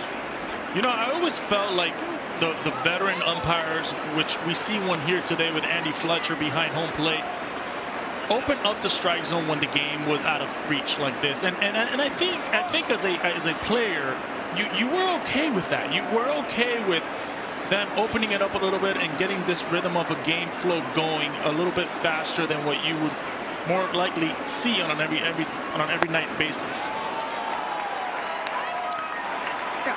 Yeah, I'm from the school of ball's a ball, strike's a strike, and just because your team's not very good tonight doesn't mean we give you something special. The old adage, play better, and you don't have to worry about that. And I think that's kind of because of the evaluations they're doing on strike zones every night, the umpires really can't bring their own personal feelings into how a game should or shouldn't be called because of the score of the game. They're here to call balls and strikes, and I like it. I think it's better for statistics. If you pitch with a bigger strike zone in a certain part of the game, your statistics and your paycheck might be different. I just don't think that's what umpires are there for. I think they're there to call balls and balls, strikes, and out or safe on the bases as accurately as they can.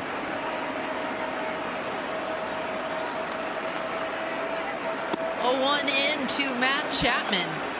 And man, is he having a game himself here. Take a look at StatCast, powered by Google Cloud. That first inning, and what a way to open it up. 422-foot long ball out to center field. Adolis Garcia, he's tried to go after both that Oakland has hit today. There's not enough vertical to track down either. Yonder, I was looking at that pitch he hit out. That's a ball. It's off, it's down. It's a strike covering the plate, but it's a ball low. And the extension on the arm, that's why sometimes people say, well, he's got to hit strikes. Well, he just hit a ball 420-something feet that was a ball. So sometimes you got to be careful about that. Well, it's a comeback inning here for Jordan Lyles. No balls to be argued. 3 strikeouts in the frame. Nick Solak due up when we come back. Rangers still trying to find an answer. They trail 9-0. Off over there, and the shortstop can play further over. It might be interesting for fans. He plays deeper than yeah. Each week this season on our broadcast, creator featured in our live game commentary section. Today, our creator spotlight shines on Scott Morgan. On Scott's channels, you can watch live streams of gameplay and pack openings. Take a look at everything he's had going on. He's in favor of the Dodgers. We're not going to judge him on this one. Favorite moment, though, that 2020 NLCS Game 7. How does anybody forget what Bellinger was able to do? And really interesting think you got to talk to Bellinger's dad recently, didn't you? I did. We talked a little bit about how he was feeling, the health of Bellinger. And, I asked him a fun question, and it was would he be able to throw BP again to Bellinger if he had the chance to be in the home run derby? And, man, I just remember like if it was yesterday, my dad throwing batting practice to me and just realizing how much fun it was. And as you get older, having an opportunity to be in the big leagues, be in the All-Star game, but on top of that, have your dad be a part of it, throwing batting practice to you in a home run derby, that's got to be a special moment. Well, it's it's that laid-back, fun. There's nothing on the table, and there's something on the table every other time that you're usually in that situation. But you just get to, as you said, just sit back, take some hacks, and see what you can do. We've seen Shohei Ohtani has already announced quite dramatically that he's going to be in it. As Solak gets plunked, Irvin comes inside. A little bit of a miss. Ouch. Hit batsman starts the inning for the Rangers. Rafael Devers said that he is not going to be participating in representing the Boston Red Sox. Aaron Judge saying that he's not going to be playing until it's back at home with New York. Curious to see who does opt in here. Solak and Buck, you might have a thing against some of the guards, but for Nick Solak taking one right off the elbow there, I'm pretty sure he felt that one even with that guard out in front. Yeah, the only thing is the pitchers, that's part of their idea and their advantage is the baseball, but I don't know if that helped a whole lot. Yonder, tell us, how does that feel? You know what? During that time, all you're thinking about is it hurts for 8 seconds, 10 seconds, and then you're kind of over it. But, man, I've been hitting some spots that it hurt for way more longer than that. It hurt for weeks, and it's never fun to get hit by a pitch, and you just hope that there was times where you get hit by a pitch in certain areas and you were kind of okay with it, especially if you had 2 strikes. But at times where you would get hit and you just felt terrible. I mean, you just felt awful, the amount of pain that you were going through, and then next thing you know, you're checking for yourself. You're actually realizing, like, am I going to be able to finish this game off? I tell people a lot of times you want to know what it feels like to hit a ball off your shin? Well, take a sledgehammer and hit your shin, and then try to go to first base. Just imagine like the funny bone on your elbow when you get hit. Now times 10, wherever that spot is where you get hit. Well, it's a rip for Willie Calhoun, and the Rangers may actually finally be getting on the board here, as coming around to score. And look at this, Texas with an answer.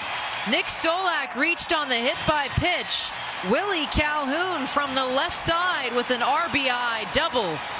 They break on the board. It's a 9-1 ball game here in the 5th inning, and the first that Cole Irvin has given up today.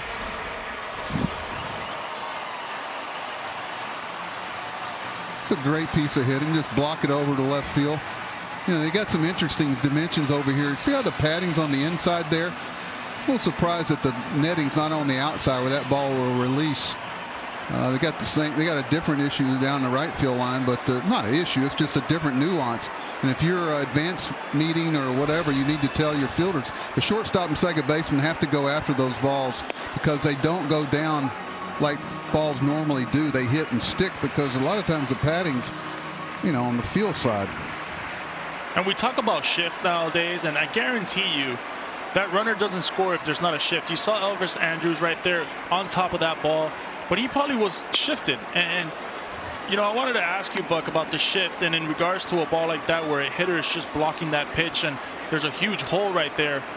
What do you got on that, on a game 9-0? Do you consider it as well to continue shifting? Oh, yeah. I think you play the game. Hitters, what you look for when you're going to shift a guy is if their bat angle doesn't change. If a guy's bat angle never changes when the barrel enters there, that's the guy you continue to shift on. Guys who may change the bat angle.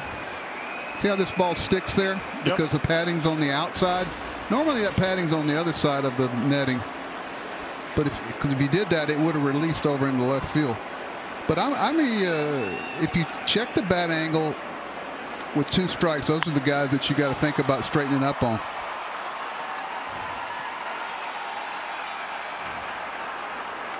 And there's so much time spent looking at hitters You know, and going to a game who will, with 2 strikes, for instance, bring the barrel in a different angle where you can block a ball like that. And some guys, it doesn't matter what the count is. When they make contact, their bat angle is always going to be on the pull side. Yeah, talking to Mark Kotsay earlier today, I asked him about the dimensions on the field and how quirky it was, and he mentioned to me how it's one of the more different situations when you go to a ballpark. You really have to understand the angles here, not only on the lines, but also in right center and left center. There's a lot of shifted angles, and for an outfielder, it can only get trickier where you have to cover not only the foul lines, but as well as the gaps.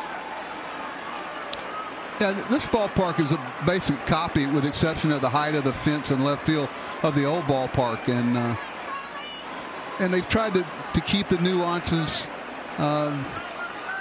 Is it a fair park? I think it's fair for hitters and pitchers. Well, and again, as you said, it was a great read on the shift for Willie Calhoun with the double. Nick Solak, the only person he trails in hit by pitches, is the A's Mark Canha. He absolutely was going to make that one count, scoring from first in an all-out run. I don't think I've seen a lot of form that Nick Solak has there, but with that, they've met the BetMGM odds for the game, over under 9 runs. Well, we've hit the over, guys. Yeah, and you know what I've always liked about guys running the bases? I always had a rule. Run like the same way you want them to be run for you, right? So if you're the hitter and you get that double, you want that guy the same way you would want to run. So when I was on base, I always busted, because I always felt like if I'm giving it everything I had, when I do hit that double, I want my guy that's on base do it the same way. So and I love scoring, because I would always scream, I score for my friends. I always score for my friends. That's the bottom goal, is to score runs. Well, and they are playing the corners in this one here. Charlie Culberson up the right side this time. And the Rangers have 2 in the inning. Willie Calhoun comes home. It's a Charlie Culberson double. 2 extra bases given up by Cole Irvin here in the 5th.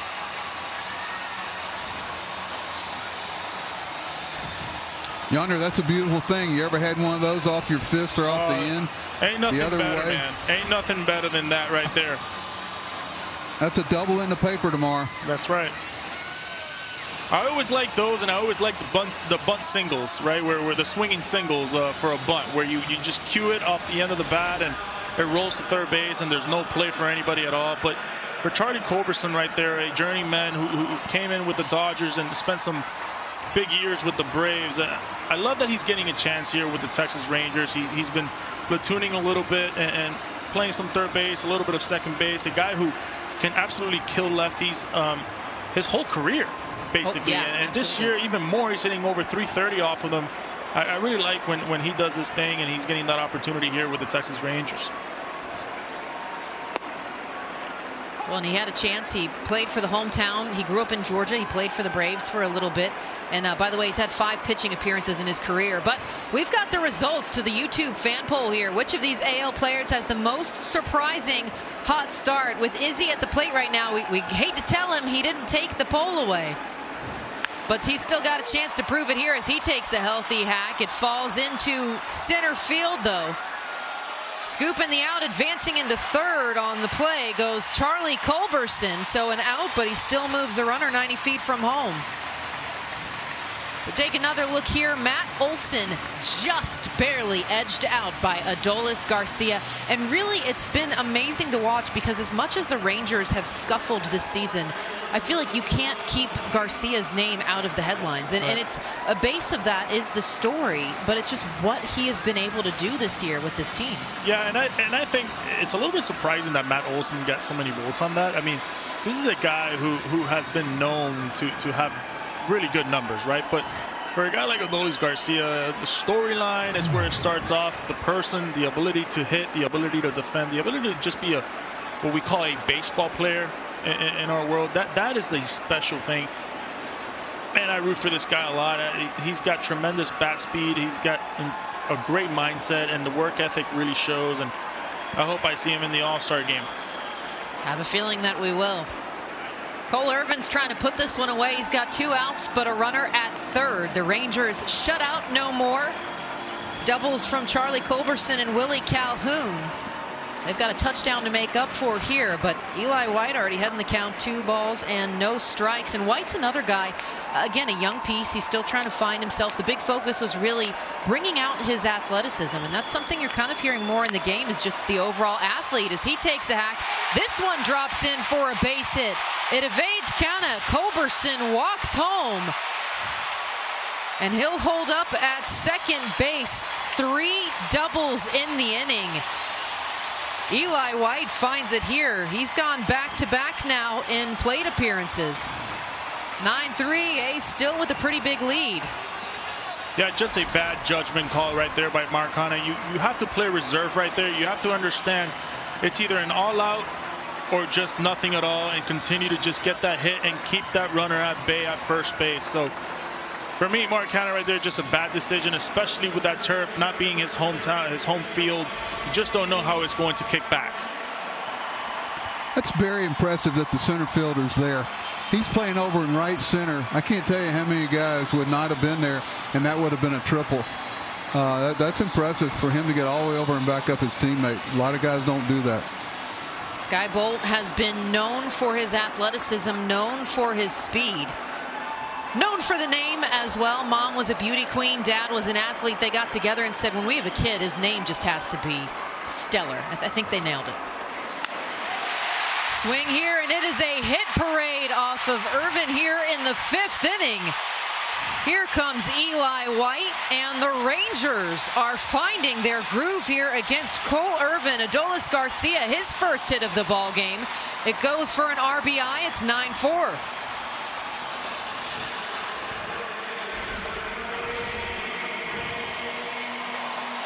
This is the exact inning of a chip away. You chip away an at-bat through an at-bat, just making sure it's 1 run at a time. There is still some time here for you to make a run at this, and right now in this 5th inning is their window, and they're totally taking advantage of Irvin's pitches up in the zone.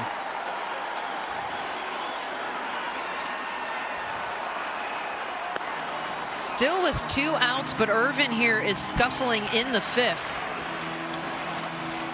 The 8th batter of the inning with Joey Gallo. He's 0 for 2 on the day, and again, the discussion, Gallo's going to be the guy who really benefits if pitches start to flatten out a little bit. He was a traditional fastball hunter. The power down a little bit. He's reaching a little more, though. A lot of walks. It's what he was able to do last night.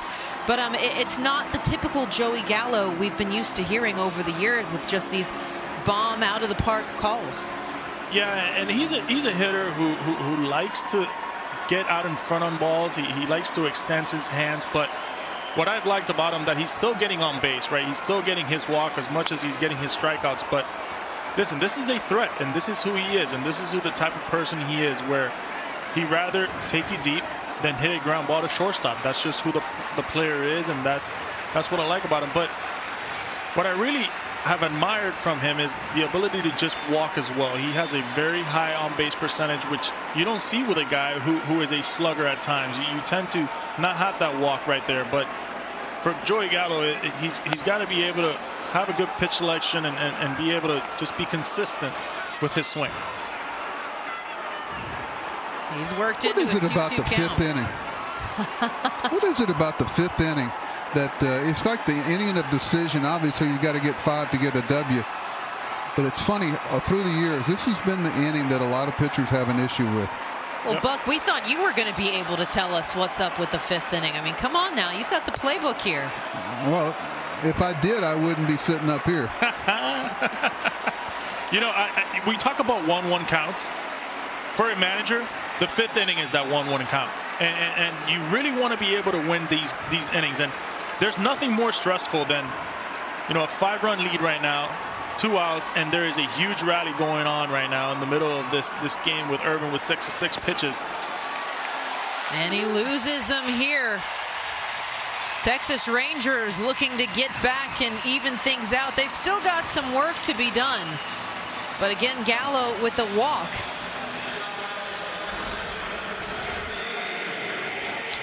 Yeah, that's probably strike 3.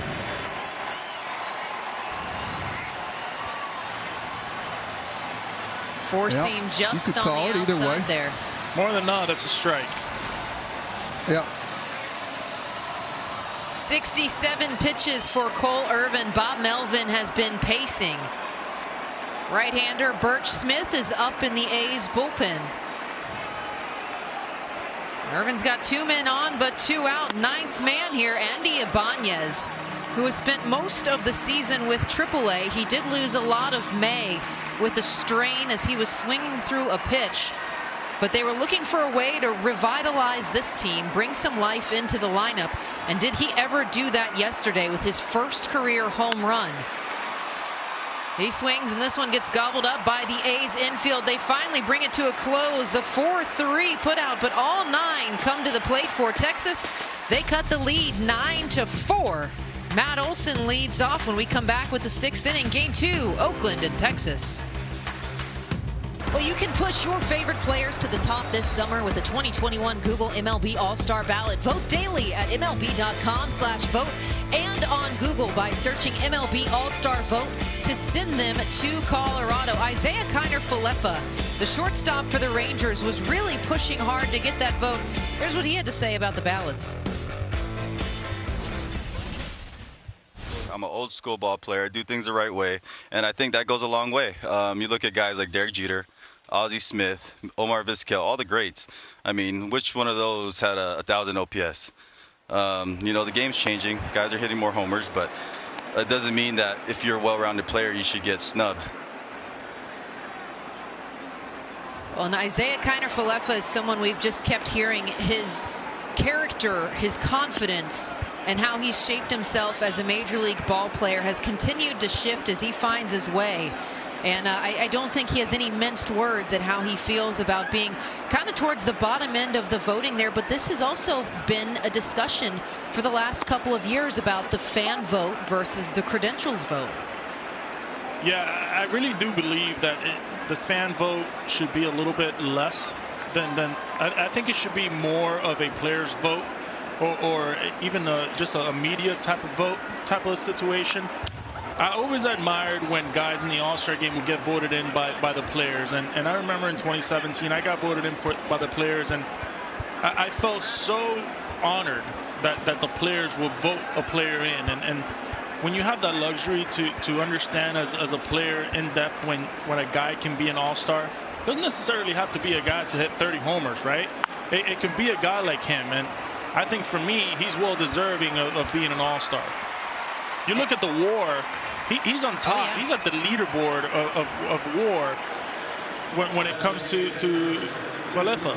And he took to Twitter as well, because he's trying to find all platforms here. What a joke, the top 10 in All-Star votes. And even his manager backed him up. He said, look, this is the guy I want, really at all 9 positions, because even as he said it, I'm an old school player, but he is so well adjusted to the way that the game is now and those little idiosyncrasies that come in with it. And I think, too, the thing is, Mike Trout's atop that list. He's injured. Right. Byron Buxton has missed significant time this season, and yet these guys are also still at the top of those ballots. Yeah, I think, look, I wish in the All-Star game they had a one player that was a utility guy. I think those guys are also overlooked. When you look at a guy like Chris Bryant, for example, who, you know, he's getting voted in right now as a third baseman, but he can also play first, center, and left with Isaiah Kiner-Falefa right here. He's a shortstop, and we understand he's played a lot of games as shortstop, but he's also a third baseman. He's a catcher. He's a second baseman. He can play the outfield. This is a guy that you need on your team to be a winning type of team, and for him, I think he's well deserving of being a shortstop representing the Texas Rangers in Denver. Well, and he has made the last 2 outs here for the Rangers. Let's go to our own Brett Dolan, though, because Brett, I've heard you've got more on Kiner-Falefa's journey and his fight right now to send himself to Denver. Well, it's been interesting the way he's cared so much about it, talking about it being a joke. And even his manager, Chris Woodward, said he was insulted for him. But the way he plays with his supreme confidence, you almost feel like this slight only motivates him more. Because when you're labeled a savage competitor, a guy who could affect the game in every way, that's pretty impressive. Old school, new school, it doesn't matter. That's impressive. Well, Texas is tidying things up here behind a heated Kiner-Falefa. It's another 1-2-3 inning for these Rangers. They're still trying to fight back, see if they can have an even bigger. Nick Solak gets it started when we come back in the bottom of the 6th. Well, the search for the best continues here. Of course, Mookie Betts has been headlining outfielders for quite some time now, as he has just had some epic climbs, but he's not out to be outdone by several other guys across the league right now.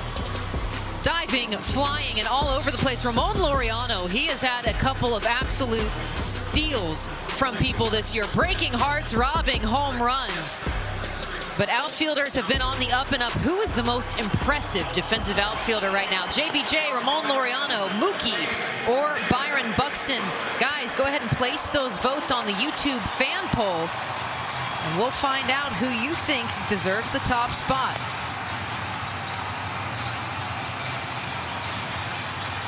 Byron Buxton is down again. He has had a pretty embattled 2021 season trying to stay healthy. Injury bug has bit him once more.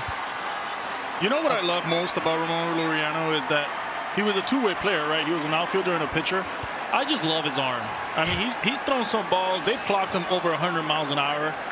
When you look at guys, that's what I'm talking about when we talk about athletes on the field. I mean, this is a guy who not only can go get it, he has one of the best jumps in all of baseball when it comes to going and get balls in the gaps. But man, when he lets go of those balls, I mean, they're going over 100 miles an hour into a bag.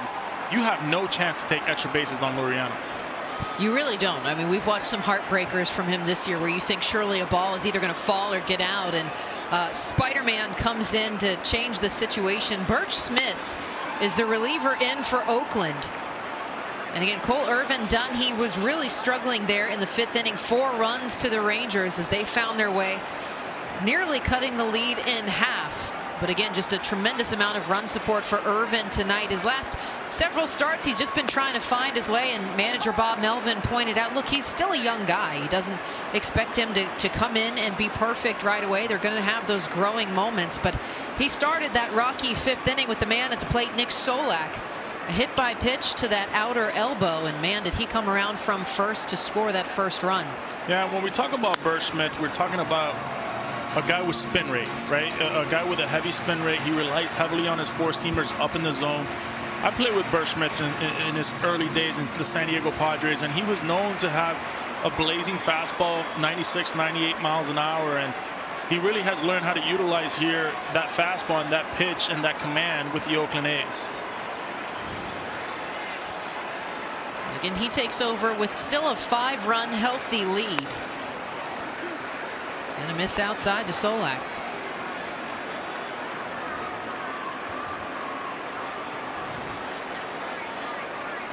And Buck, I wanted to ask you about how much in this game nowadays we're seeing guys that are throwing 96, 98 miles an hour and are just dependent so heavily on sliders. Where we see a guy like Burch Smith who's just telling you, here it is. Well, this is what I got. I mean, he's using his 4-seamer over 75% of the time, and even 13 of his 17 strikeouts have come via that 4-seam. So is it something that might be able to come back into the game now without all this sticky stuff going on? Well, I'll answer that in just a second. Melanie, jump in there. Thanks, Buck. This copyrighted telecast is presented by the authority of the Office of the Commissioner of Baseball and may not be reproduced or retransmitted in any form. The accounts and descriptions of this game may not be disseminated without the express written consent. Wow, you know, the game's full of, here's a guy 31 years old with a 6th organization, and to me it's a lot like I don't know, Garcia in center field for Texas. In today's game, when a guy's 28 years old and is willing to ply his trade and go to winter ball, work on the things, you know, it used to be 25, 26 years old. If you hadn't figured it out, see you later. But now you're seeing so many of these guys figure it out at a later stage because there's so many things at their disposal to improve on. They can evaluate themselves more honestly.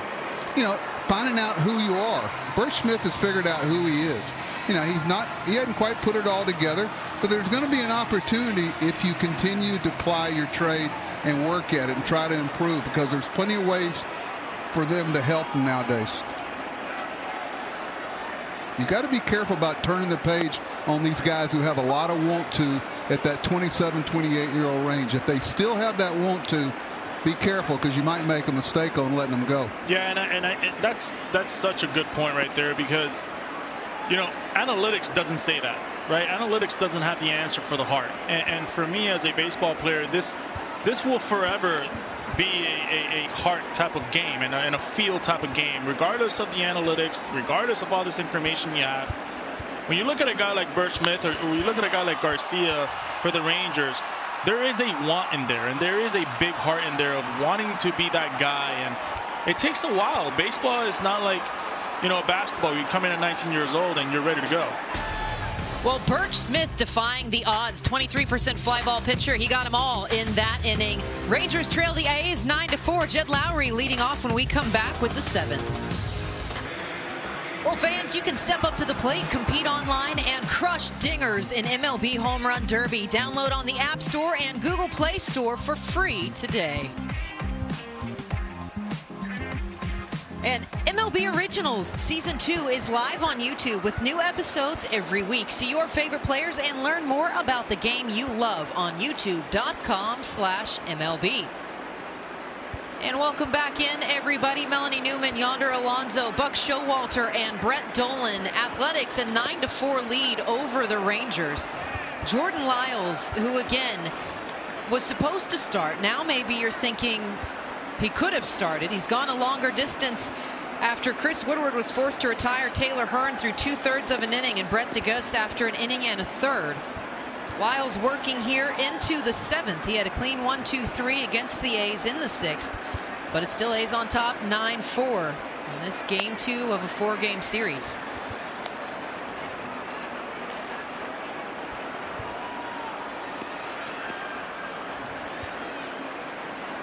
Working in through 4 innings, just 2 runs, 4 hits. A's exploded though in the first. All 9 came to the plate, 4 runs came home. They had home runs in the first and second innings.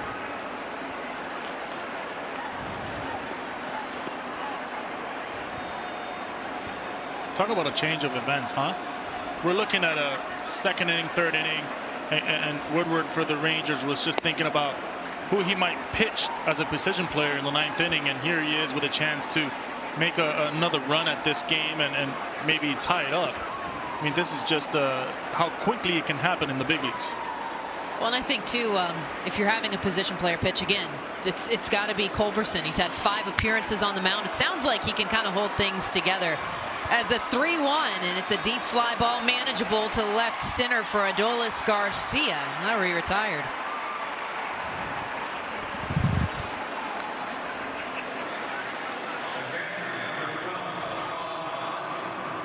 Well, fans, you can also watch exclusive Rangers content. Go behind the scenes at Globe Life Field and learn more about your favorite players on the Texas Rangers official YouTube channel. Head to youtube.com/Rangers and tap subscribe. You can follow your Rangers. And again, a look there at skipper Chris Woodward. That's what he's been preaching this year. He wants to give fans access. He wants to give them insight and understand that this team is still going out there. They're trying to pick up wins. It's just not coming as easily as a lot of people think, and you hear the cliche all the time. It's a game built on failure. If you're batting 300, that's 30%, and that's still technically a good number. And the biggest thing he said for him is that everything's opening back up, that he can have face-to-face interaction with the media who shares these stories, that the players can finally talk and interact with people as well, and it's been a huge difference in their game. Yeah, I think for the players as well is a huge boost. You know, being able to have that routine in front of fans, being able to play in front of the fans, I think it gives you that extra energy. Look, it is a long season. You need the fans, right? You're going to have games where you're not 100% come 3 or 4 o'clock, but 7 o'clock comes, you see the fans, all of a sudden, you feel 100%, right? You get that adrenaline rush. You feel like you can do it for them. And I always enjoy playing in front of packed houses. I always enjoy playing in front of fans, just because there might have been a little kid that can come to the game and see you work a 3-2 walk or hit the ball the other way, and he might take that home and work on that same craft. So anytime you have fans in the stadium, you can always learn about the game, and it's just a pleasure to see all the fans back. Well, and I think something that always drove home was we were told, you know, coming up, you treat every game as if it's somebody's first game ever seeing baseball, not just a certain team or the big leagues or the minor leagues, but their first introduction to the sport. And I think that really starts to shape things. And of course, with Globe Life Field, they were the first to have full capacity back. And getting to talk to other players around the league, they said, man, you walk out, and first of all, it's a big field. And they would talk about, and they get goosebumps recounting just how it felt to have that energy after playing in a vacuum essentially last year. Right. You know, I do remember when I was a kid going to Marlins Stadium and just enjoying the atmosphere, watching guys warm up, watching guys throw long toss, watching the pitcher get ready. Those were moments that I will just simply never forget. Elvis Andrus, it's a fly ball to left field. Willie Calhoun reels it in. Another quiet inning for the Athletics here, but as we head to the stretch, they're still on top, 9-4. Well, new to the MLB Game of the Week for the 2021 season is the YouTube Player of the Game, where fans watching on mobile devices and computers can vote for which player will receive the trophy during the postgame show. Stay tuned for the Player of the Game polling options later on in the show. They got quite a few to choose from today as the Rangers have started to find their groove at the plate. But of course, you've got the likes of Mark Canha, the home run hitters, and Matt Chapman and Ramon Laureano threatening. Trying to take over here. We'll take a look at the YouTube fan poll results here. The most impressive defensive outfielder right now, Mookie Betts, continues to run away with the conversation. Ramon Laureano right behind him. And I still remember, you know, when this trade happened and Mookie gets shipped from Boston to LA, and the last thing you want to do is upset Red Sox Nation. They are a very loud group. They're amongst, you know, some of the bigger bases. And as soon as the wins above replacement between Mookie Betts and Babe Ruth came up, and they saw how much better he was, and of course they elevated Babe's stats to where they matched. That was all the talk was, here's the curse. It's going to be twice as long. It'll be 200 years before they see a World Series. And credit to Alex Cora. He's really been able to turn that team around, sans Mookie. Yeah, I mean, Alex Cora, I mean, he's on pace to possibly be the manager of the year for the American League, right? I wouldn't argue. But if we talk about Mookie Betts and everything he brings to the table, a guy who can, you know, he came in as a second baseman, and here he is, played some right field won some gold gloves as a right fielder, and you know, for the Dodgers, playing center field as well. I mean, just an elite outfielder and player. The sky's the limit for this guy. Well, let's take it to our official here with Buck as Sergio Romo takes over for Burch Smith. Burch Smith, just an inning of work, and Romo comes in. He's got a K on his first batter up. Buck, what are your thoughts? Well, first of all, Mookie Betts is the best right fielder I've ever seen. I'm serious. I've seen a few right fielders. He's the best right fielder I've ever seen, the total package. And I don't think people realize how big a difference he made. The toughest right field to play in baseball is probably Fenway Park. And he was such a game changer, especially in home games. He was very accurate throwing, didn't have to leave his feet, and that made him be able to make an ensuing throw. And I think Alex Cora being over there has made them competitive again. I just think there's a certain confidence level. You know, none of us would like to have our whole careers judged by our worst decision. Alex has come back and done a great job over there. I think there's a great feeling in the club, and I don't think the Red Sox are going away. I think they're going to be a thorn in the American League East side the whole year. Well, and they've got a strong chance to be. They took the top spot back from the Rays, who really struggled over their first 6 or 7 games as of late. And these two teams, they couldn't be any more polar opposite, but it's made the AL East very interesting. Yeah, hey, Buck, do you think the Boston Red Sox will go into the trade deadline trying to go get a starting pitcher? Or do you think they have enough guys and have a guy like Chris Sale come back healthy? Well, you know, I talked to Chris Young, the GM of the Rangers, today about something like that. It's just, you got to know who you are. It depends on where they are in their development of their organization. Do I think people in Boston are expecting them to make a trade for it? Of course. It's Boston. But I think they also know who they are. You know, it's like Oakland. I think Oakland's kind of the Tampa Bay of the West because they know who they are. They know what type of players they go after. They're not going to use payroll as an excuse. They know that the pieces they need, and they know that they have a manager that can use the pieces. Very similar clubs in the way they put their club together, Tampa and Oakland. Swing here and a big one for Eli White, heading back out, and don't even try to get this one.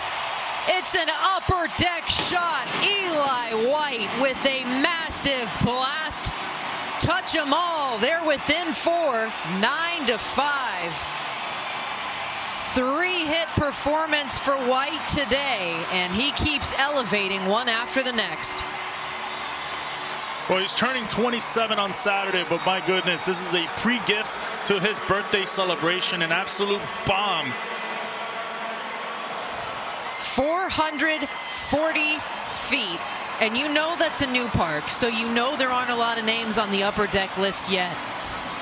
But man, if he hasn't put himself right out in front at the top.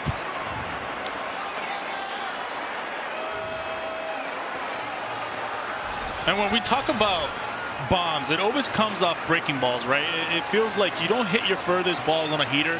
You usually hit them on hanging sliders like Romo just threw right there. And that was just such an easy swing. It's that first round of type of BP where you just want to just let your legs work, stay through the baseball, stay short, and boy, oh boy, did he make that swing just explode off that ball. He is getting all sorts of hugs from the dugout right now. And the fans are absolutely eating it up. It's 9-5, A's on top, but they have been quiet since the 3rd inning. It's been all Rangers since then.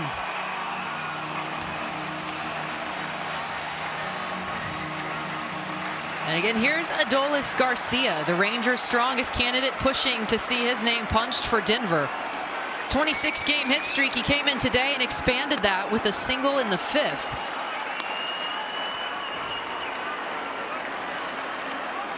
And if you're Chris Woodward, you would certainly love to see a little more energy. And how about a former Ranger, not Elvis Andrus, Jake Diekman, warming up in the bullpen for the A's.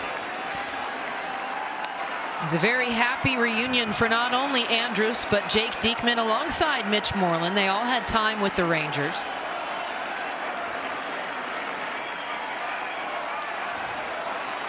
And all smiles. So Diekman getting hot. Joey Gallo is on deck. You want to pay attention to that lefty because, again, a guy who has been sitting back and he is due. Picked up a walk in the 5th inning.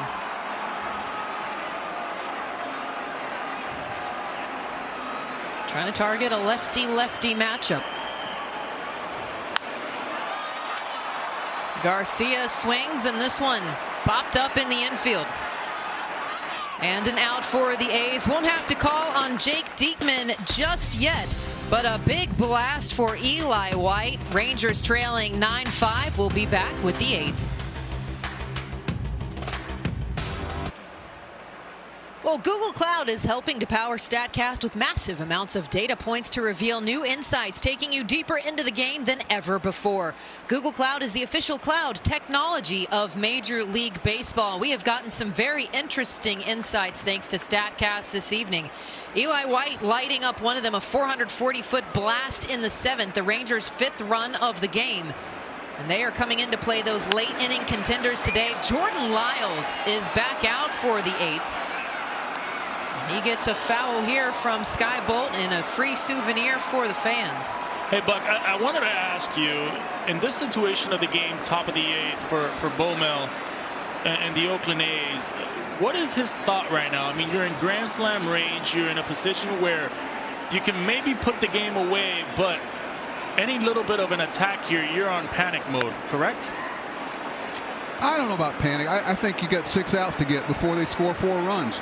You simplify it, and you know that Diekman matches up against Gallo and Calhoun next inning. You look at their bench, they got 2 left-handers and a switch hitter who hits better from one side. You're setting up your bullpen the rest of the way, and you're saying to yourself, if I can't get 6 outs before they get 4 runs, we're not a very good club. So you never assume anything. I guarantee you it was 9-0. Bob Melvin wasn't assuming anything, and that's why that 5th inning got him back in it. So, you know, 2 bloops and a blast. You'd love to see the morale change, so to speak, momentum of scoring 1 more run. If Oakland could push 1 across, I think it would put Texas in a different mindset. Yeah, and I think you're right on point with that one in regards to Diekman. I think he will be that pivotal glue guy to bridge out to that 9th. I think when you have a guy like that who who is just a funky three-quarter guy who throws 94 to 96 miles an hour, who can just put away the game in that 8th inning, right? We talk about the 5th inning being one of the more important innings in all of baseball, but there's nothing more important as well than that 8th inning bridge to the closer, or potentially 3 outs to put the game away.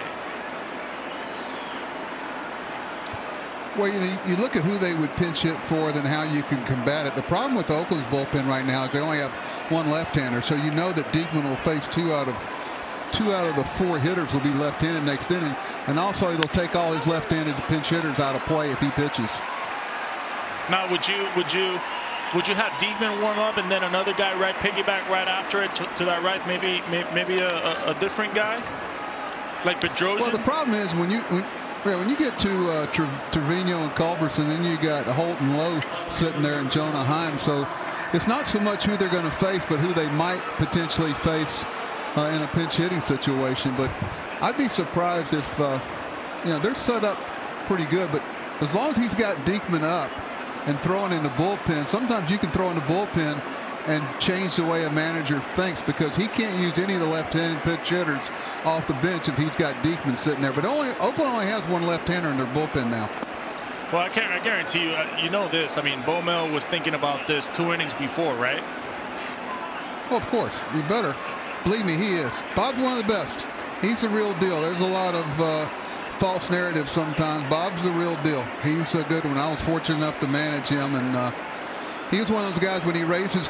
You said any questions, and he raised his hand. You went, "Oh God, here comes a good one." You know what's the best thing about Bo Mel is how transparent he was, right? And how he is as a communicating level of managers in the game today. He is at the top. I mean, this guy would have a communication with you. He would send you a text at 9 in the morning or 1 a.m. to letting you know, hey, you're not playing tomorrow, or text you at 9:30, hey, show up a little bit later. You won't be in the starting lineup today. Take care of the things you got to take care of. I mean, this is a guy who understands what it is to be a big leaguer, but understands what it is to not only have a family and obviously the stress of playing the game of baseball. This guy, we see here over 800 wins. He knows exactly what he's doing on an everyday basis. And you know what I love more about him is that he is involved. I mean, this guy throws batting practice every single day. Well, and he knows, as you just said, it's the big things and it's the little things all at once. I loved in spring training, he started off everything, greeting every reporter with, well, good morning, and then getting to your question. But that comes out into championship success here, and they're still looking for the big one. But Bob Melvin overall just really chasing postseason after postseason with the A's, and it has been something to take in with a club that really people hadn't talked about for a while. And now they've made it to where you can't not talk about them every year. I mean, even when they started the skid this year, as soon as they came back, man, did they ever come back and make you forget all about the fact that they started out losing. Yeah, they have the formula, and a lot of credit to Bo Mel, but a lot of credit to his staff, right? When we look at his staff, these are all baseball guys, and you look at their staff with Bo Mel obviously leading the charge, but you have a guy like Darren Bush, who's the hitting coach, who's done a tremendous job. I mean, this is a guy who is first a psychologist and then a hitting coach. I mean, I've had multiple hours with this guy on hitting, and most of the time he just wanted to talk about something different than hitting. Well, and Eli White slides out, misses the play, comes up, picks it up, gets it into Isaiah Kiner-Falefa as Mark Canha was trying to advance in on second base. They make the tag. And what a play here as Canha just getting a little greedy on this misplay here from White, but he came up, recovered beautifully, because again, the Rangers may know the play of this park better than anyone. And Kiner-Falefa trying to get out in front. You think he got a little swim move around that?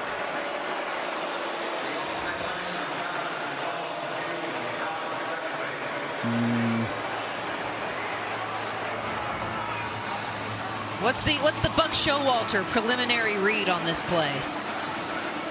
I don't think they'll overturn that. I think I can't really see the front foot, but I think he tagged him close enough. They're not looking for a definitive. They've got to find something. Yeah, he's out. Ooh, I tell you what, I don't know. can't really tell. Did his foot come off the bag? Got a lot of traffic in front of that view there. And they're watching it back on the replay screen now. It's tough, you know. I think they should change a rule that if a player puts his hands to his headset to the manager to check it, and you want to go, no kidding, you don't think we're already checking it? That you should, there should be a penalty for saying check it and you're wrong. Fortunately, he didn't, because I think he was a little embarrassed about being out that much. But he was going, man, somebody should check that. I don't think they're going to overturn that. I think there's too many things going in the other direction for it to be overturned. And regardless of which way, you let me know. Regardless of which way it goes, we will let you know. First of all, you're there. You can let us know as well. But it is tougher to overturn a call that's already been made. He's out. Buck, you're 1 for 1. I think he'll be out. You think he was trying to make up for that play he had earlier on in the game in left field? Trying to stretch that double? A little bit. I also think he was spectating the play out of the batter's box, and he should have been on second. He was waiting to see if it's going to fall. Right. With the out, that's Lyle's second out of the inning.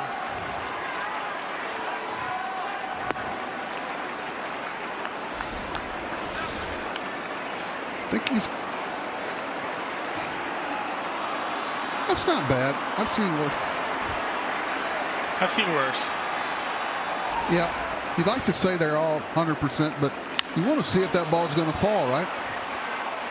Well, this one falls from Matt Chapman right into the glove of Adolis Garcia, and the A's retired again. As we head to the bottom of the 8th, Joey Gallo leads it off, trying to come back from a 9-5 deficit. Major League Baseball and all 30 clubs are doing their part for public health through MLB Vaccinate at the Plate, a free ticket incentive program for receiving COVID-19 vaccinations. For more info, please visit MLB.com/vaccine.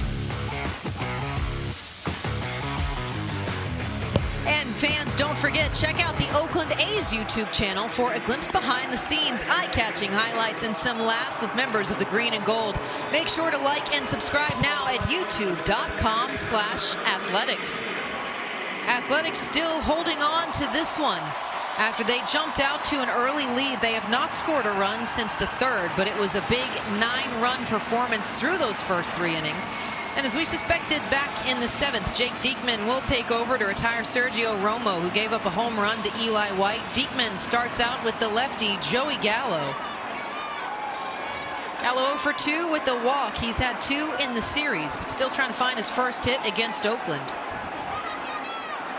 Almost to the halfway mark, and the first time that these guys are facing off. And for Jake Diekman, the 34-year-old left-hander, just a tough matchup for Joey Gallo, a guy who's a 3-quarter guy, slings the ball upper 90s. This is not a fun at-bat whatsoever for Joey Gallo. For Joey Gallo, he's been trying to fight off as he gets a pitch elevated inside. Take a look, though, here at StatCast, powered by Google Cloud on the strike zone. And it's that bottom edge that has absolutely been the Achilles heel for him this year against breaking balls. He is just taking them one after the other. 26. And I guarantee you half of those are against left-handers with really nasty sliders. Right? Like that's where they go to. That's where all these lefties go to, is down and away with sliders. And you know, when you're facing a guy like Diekman right here, who likes to throw his fastball now, he loves to pound the zone with fastballs, but any chance you have to put away a powerful hitter like Gallo, you're looking to that slider. Gallo gets a hold of a fastball, up and get out ball. Gallo attacks Jake Diekman. Ranger on former Ranger here, and it's 9-6. Texas is threatening here in the 8th.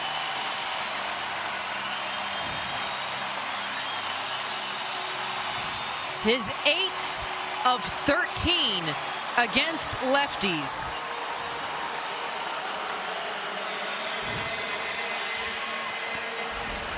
Boy, that ball got out of here in a hurry, huh? That is extension, just exactly what Joey Gallo works on. That's about as deep as it gets in this ballpark. That was impressive. Off Diekman, that's a pretty good swing right there. Now the Chiefs is getting a little binding. It's 9-6. You still got to get 6 outs. It's going to get interesting now. Rangers have pushed 4 runs in the 5th, a home run in the 7th, and a home run here in the 8th off of Joey Gallo. Coming to life here in the back half of the ball game. You know, guys, as this discussion continues on substance control with pitchers and what they can and can't use on baseballs, I had to get a little bit of a laugh at poor Jake Diekman as he comes home outside. But, you know, he's of the more fair-skinned variety, and I completely relate to those struggles. But when it came out that even sunscreen was banned, he said, "Are we sure? Can I not wear sunscreen at all? Because this isn't going to work out well for me." And, you know, they're playing under the roof in Texas, so they're okay for this series. But you had to empathize a little bit trying to figure out exactly how far-reaching does that sunscreen ban go.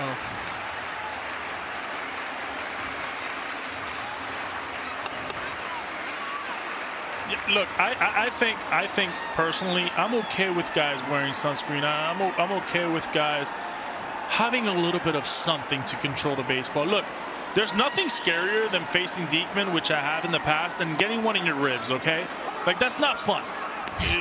You know you're going to face a guy who can at times get a little erratic, at times can throw a 97-mile-an-hour fastball behind your head, and it's not fun. So given the idea of you cannot have anything on your hand, I think for me it becomes more of a stressful situation for a left-handed hitter than it is for Diekman himself. Would you agree, Buck? Well, I think what the problem is that they took an inch and they went a mile. You know, if it would have stayed where you're just trying to grip the baseball where you can control it, it'd be one thing. But I think pitchers went to a different level with it, where it became something that was being taught in some of these pitching programs you see, and some of the actual coaches. You know, it was being taught of how to increase velocity and spin rate and different things instead of just gripping the baseball. And that's where MLB had a problem with it. There was, you know, it was a lot like some things that came into the game that we had to get rid of because it was changing. You know, it wasn't a natural way to increase something. And Rays pitcher Tyler Glasnow was very vocal about that after his start. He ultimately ended on the injured list. And he said, look, I understand banning certain substances, but for some of us that used sunscreen, we use the stuff that's always been within fair play. He said that's the reason he can't grip the ball like an egg anymore. And he felt that he was overstressing himself, trying to overcompensate to keep that grip. And for Major League Baseball, you start looking elsewhere. They experimented with a tacky ball back in 2016, tried to see if that would work. Pitchers still weren't really crazy about the feel of it because it almost felt shellacked at that point if it wasn't properly stored. And you look at Japan. Japan has a ball that they monitor that has an equally distributed sticky substance on it to where it's the same every day for every single person using it, and the players really enjoy it. And you take a look here at what Sergio Romo was dealing with, and he was a little bit heated there after the performance, as he's immediately thrown off the belt, the glove, the hat, everything. That's a guy just gave up a home run. That might be the first, you know, first full throwdown with umpires on a substance check. I'm surprised they didn't eject him. The umpire's just doing his job, okay? Right. He doesn't want to have to do that. You know, don't blame them. Believe me, they'd rather not have to do it. They've got enough, you know, they've got clocks, they've got this, that, whatever, they got replay. Their job has changed a lot over the years, and the last thing they wanted was another thing to be in charge of. You know what I've been more impressed about with this whole situation is the amount of players speaking out towards this new rule change, right? And I think for Romo himself right there, maybe not necessarily trying to show up the umpire, but maybe sending a message, right? Maybe sending a message to the league. And for Diekman here, we see once again that blazing fastball uprise in the zone. But let's go back again. Why did they have to do this? Because they took, you know, they went too far with it. And at some point, whether it's going to wait until the season's over, I guess that's what they want a lot of people to do. But basically, they took something that was helping them grip the ball and made it a competitive edge. Well, Jake Diekman what do you want them? Go ahead. I'm sorry. Buck, you never have to apologize. Jake Diekman has been absolutely dealing here. He's kind of seemed to bring that fastball back within the zone. Yeah, these are big outs. So these are big outs. I tell you, that last out was huge because it was getting ready to get away from him. Like, the question is, everybody talks about things. I've been on the competition committee. Everybody talks about a problem. They don't talk about the solutions. Like, what should they have done? Should they let it continue there? I personally think they should go to a tacky ball, and I think they should have a universal pitcher's rag behind the mound, you know, and quit putting mud on the balls, which makes them slicker in April. You know, a universal rag that the Player Association, everybody approves, and now everybody's got a reason to grip the ball without a competitive edge. It's 40 degrees in April or in October, and you can't grip the ball. And I think that's where MLB's moving towards. But they had to do something in the meantime to get there. Well, and it'll be certainly people like you who I think MLB has the ear of and will be lending to things. And you've seen positive as players are very open that they want that communication, of course, with the league offices, as well as Diekman blasts another fastball at the top end of the zone here to Nick Solak, who chases into a 2-2 count. He worked 10 pitches against Andy Ibanez before he finally won out with a strikeout after a 4-pitch home run to Joey Gallo. But you don't often see a pitch count get up that high in a plate appearance, and the pitcher is able to actually win it out here as tagging a fastball foul. And Solak will keep in battling. And Buck, I couldn't agree with you more. I mean, yeah, you're right. I think this whole mud thing on the ball, there's got to be a new formula to this whole baseball rub-down situation. I mean, I really do believe nowadays there's got to be more of a technology advanced mechanism to get these balls better rubbed and have the right tools to have these balls where they're not slick in April or they're not slick in the middle of October in a playoff race when it's cold in certain places. They have to do something. I think for the player standpoint themselves, I just think they're just not happy with the rule change coming in the middle of season.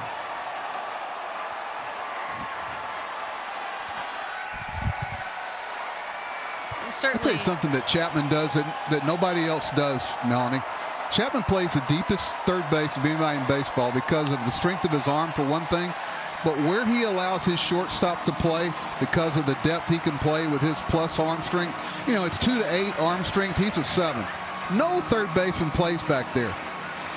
It's every time you see him catch a ball back there, it's hard to get a ball down the line against him. It's hard to get a ball in between him and the shortstop.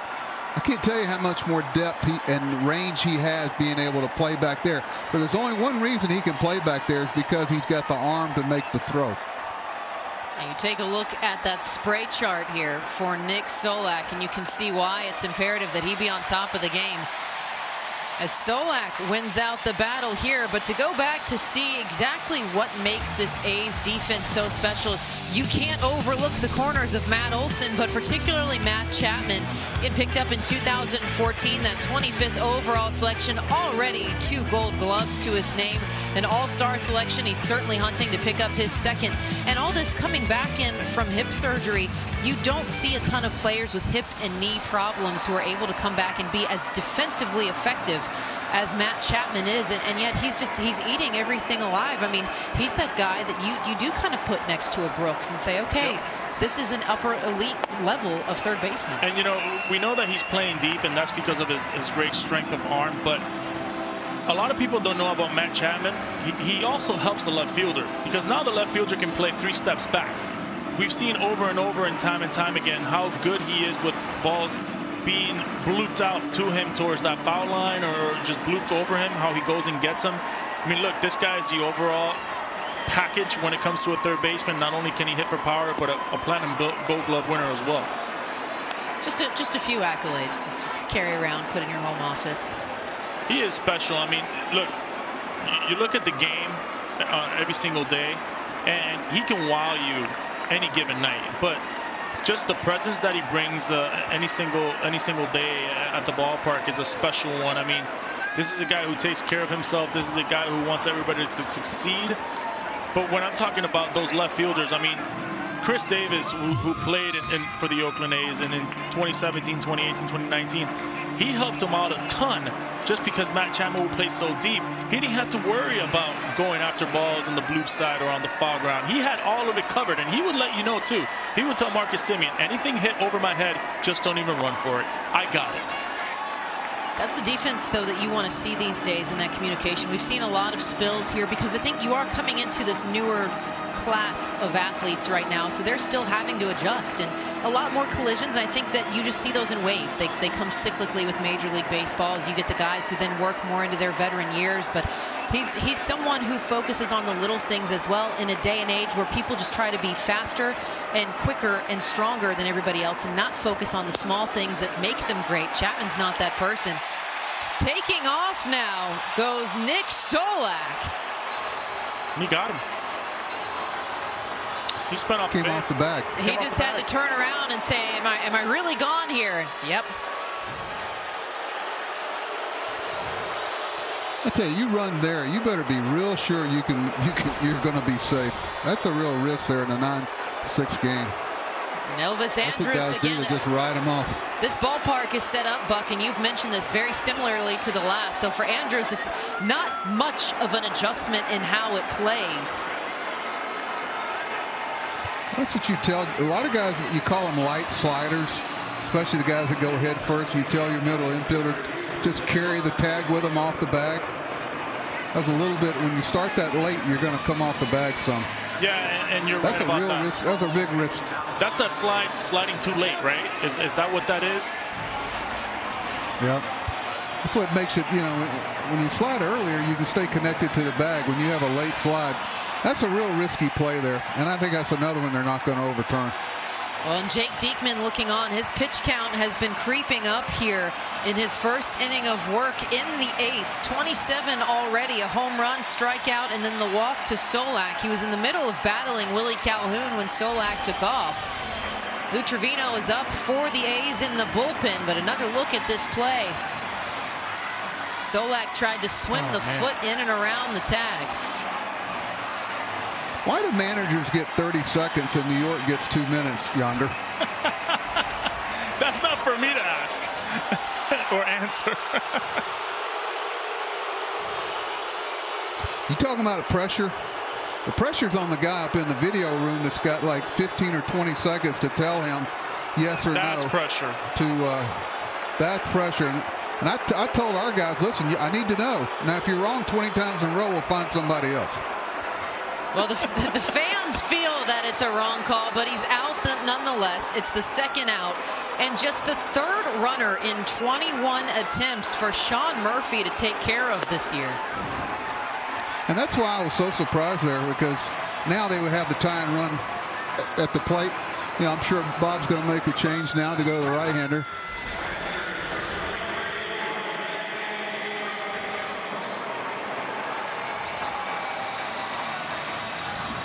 Another look just on the money. Murphy into Andrus. Heads up, he saw him. He beat him out in front by a couple of steps. But again, Solak trying to come out to the wide side. That's exactly why you keep the tag on. How important it is for middle infielders to keep the tag on. We talked about it earlier in the game, how these middle infielders need to take care of business. These are the good ones, and Elvis Andrus has been known to do those type of things. Well, that's going to do it for Jake Diekman after the walk. We'll be back with Lou Trevino here in the bottom of the 8th. A's up 9-6 over Texas. Welcome back to the MLB Game of the Week live on YouTube, presented by State Farm. I'm Melanie Newman alongside Yonder Alonso, Buck Showalter, and Brett Dolan. And the Rangers have been making things interesting here as we creep towards the final outs of this game. They are not going down quietly. A look there as it was a big 4-run fifth, answering the Athletics, who took an early 9-0 lead. Home run in the 7th to Eli White, another here in the 8th to Joey Gallo, and the Rangers have chased Jake Diekman before he can finish the inning. Lou Trevino comes in and takes over. He'll face Jose Trevino. One with an E, one with an I. 32 games on the season. Trevino 0 for 3 today at the plate. 2 for 4 yesterday with a big 3-run blast. And for Lou Trevino, the 29-year-old, this is power coming right at you. This is not only that four-seamer up in the zone, but that blazing cutter that he has, that he can throw to righties and lefties like we saw right there.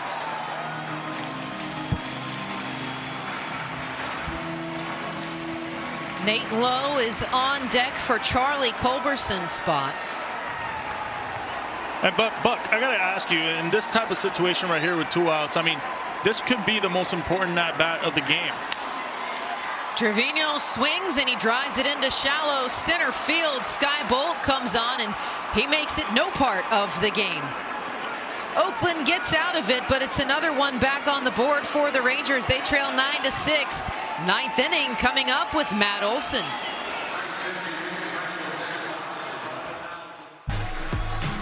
Well, when you take a look here at Athletics history and so far what Matt Olson has been able to do, he draws an eerie comparison to that of a pretty legendary Mark McGwire through their first 487 career games. Take a look at how everything stacks up. Just one home run behind McGwire so far, a few RBI, but that on-base and slugging percentage along with the 254 and 257 averages respectively. He's going toe-to-toe with somebody who pretty much tore up almost every pitcher that he saw most of his career, and Olson gets things started here in the ninth. Yeah, I just think that when you look at sluggers and sluggers in our game, when you slug over 500, you're an elite slugger, right? You're a guy who depends on putting the team on your back, and certainly Matt Olson has done that throughout this whole year.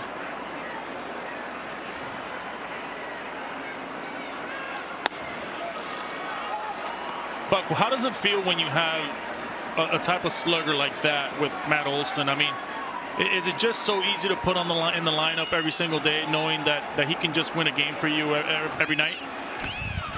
Well, I think you put it well, Yonder, early on, that when you got a left-handed hitter that stays in the three-hole against a left-handed starter like tonight, yeah, that's pretty impressive. The thing I like is that he plays on both sides of the ball. He can impact your game on the nights when he doesn't hit. When he doesn't hit a home run or drive in 3 runs, he can win a game defensively. And the infielders love the fact that through thick and thin, he's going to play defense. I love when a guy's 0 for 4 and picks up a couple of his teammates on low balls in the dirt, catches a ball down the line for his pitcher. You know, the game's played in 90-foot increments, and he keeps people from going 90 feet. Well, and Buck, another question here for you too now as Olson's going to battle with DeMarcus Evans. Jordan Lyles completes 6 innings of 2-run ball. And again, the guy who is going to be the starter. But how tough is that of a situation for Woodward to manage to pull him from the start? Now you're looking at the numbers and you play the ifs and buts game here, that this could be a different scenario had he been the true starter today. But you didn't trust it, and you tried to use your bullpen to get things going. Well, there's an old adage that says, be careful about telling truths that hurt innocent people. I think there's a lot more to him not starting tonight than just that he was tired, because otherwise they wouldn't have pitched him. And there's a lot of things that go on in clubhouses and bullpens and batting practice fields that we're not privy to.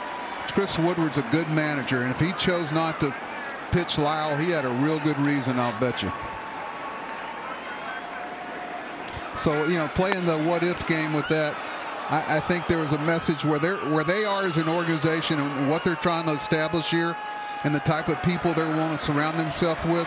You know, Chris and Chris Young, their GM, and John Daniels, they know there's a certain type of player and person they've got to get back to.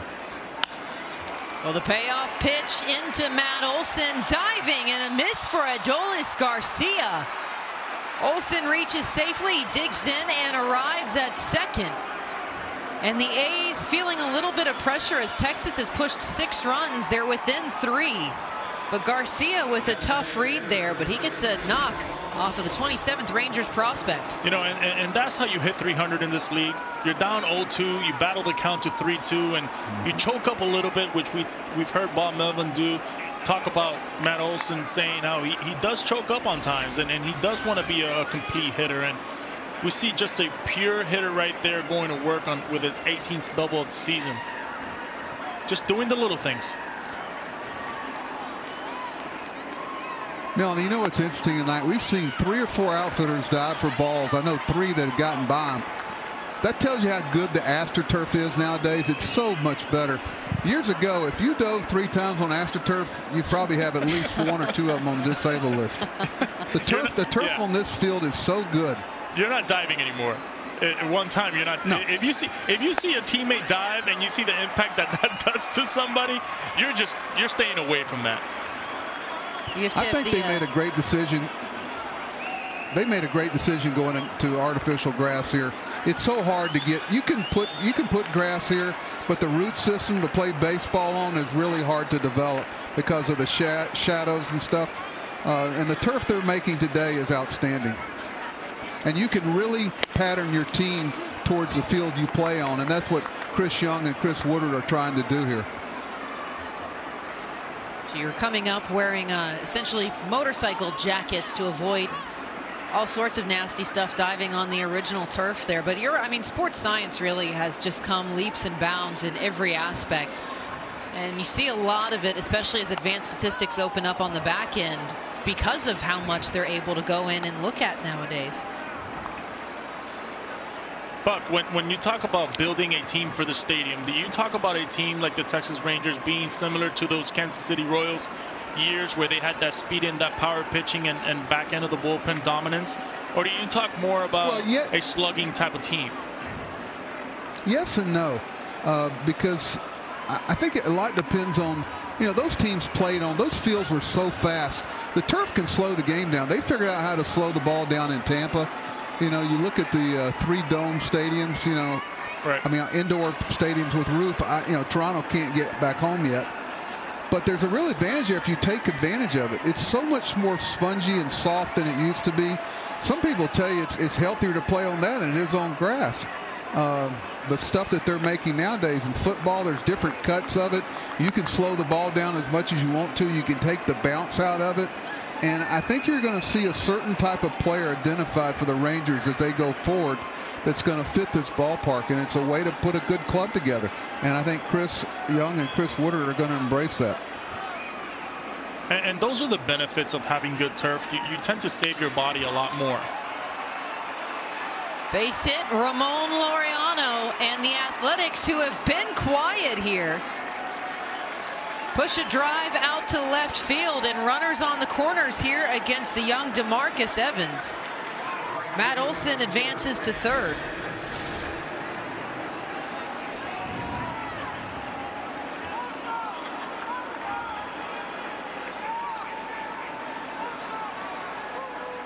And a pitch right to the heart that Laureano gets a read on. He certainly has had a night tonight, his 3rd time reaching tonight. And if you want to vote in the YouTube player of the game, well, here are your options. Elvis Andrus and Ramon Laureano going back and forth with each other. And of course, Matt Chapman and Mark Canha as well. Andrus again opening up tonight after he had an emotional return to Texas yesterday. Had not picked up a hit, however. He's had 3 on the evening. Couple A's with some 3-hit nights. And talking to some people for the Oakland A's about Ramon Laureano, a guy who wants to learn, a guy who is a spark plug, a guy who, when you see him every single day, you think he plays with just like a firework display attitude. But for him inside that clubhouse, this is a humble kid, a guy who wants to learn, a guy who wants to win and lead.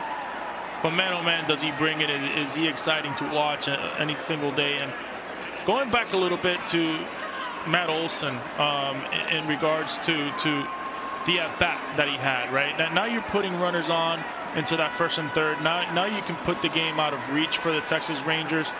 Being able to do those little things throughout a game go unnoticed, but for a winning ball club, Bob Melvin knows exactly how a team is constructed. Well, again, the Athletics trying to get a little space here. And going to the turf talk that we were having earlier as well, what I've noticed with the new turf is how many people nowadays are still wearing cleats when we're playing in turf fields. I remember earlier in my days, you would go to a turf field, you make sure you packed up plastic cleats. The plastics, yep. Because you knew you were going to beat up your knees, you were going to beat up your back. nowadays it felt like you're seeing more guys day in and day out playing with just metals, and it's just a recognition to the technology of turf, being able to have these guys play in whatever they feel most comfortable. And for the most part, 90% of the players play with cleats. Well, and it adds to the consistency that they don't really have to change the way that they know their body's going to feel reacting to trying to make those plays. And that's where you see the numbers continue. That's where you see people who are able to build on top of the next thing instead of going to a place that has the turf where you have to have the plastics. And okay, well, now you've got to change how you're physically reacting to your own environment. That might put you in a little bit of a funk. Yeah, I knew when I would wear turf, like turf cleats, where it was the molded ones, I knew my ankles were going to hurt more because it was a lot more pressure on your feet. You were demanding more grip on your feet.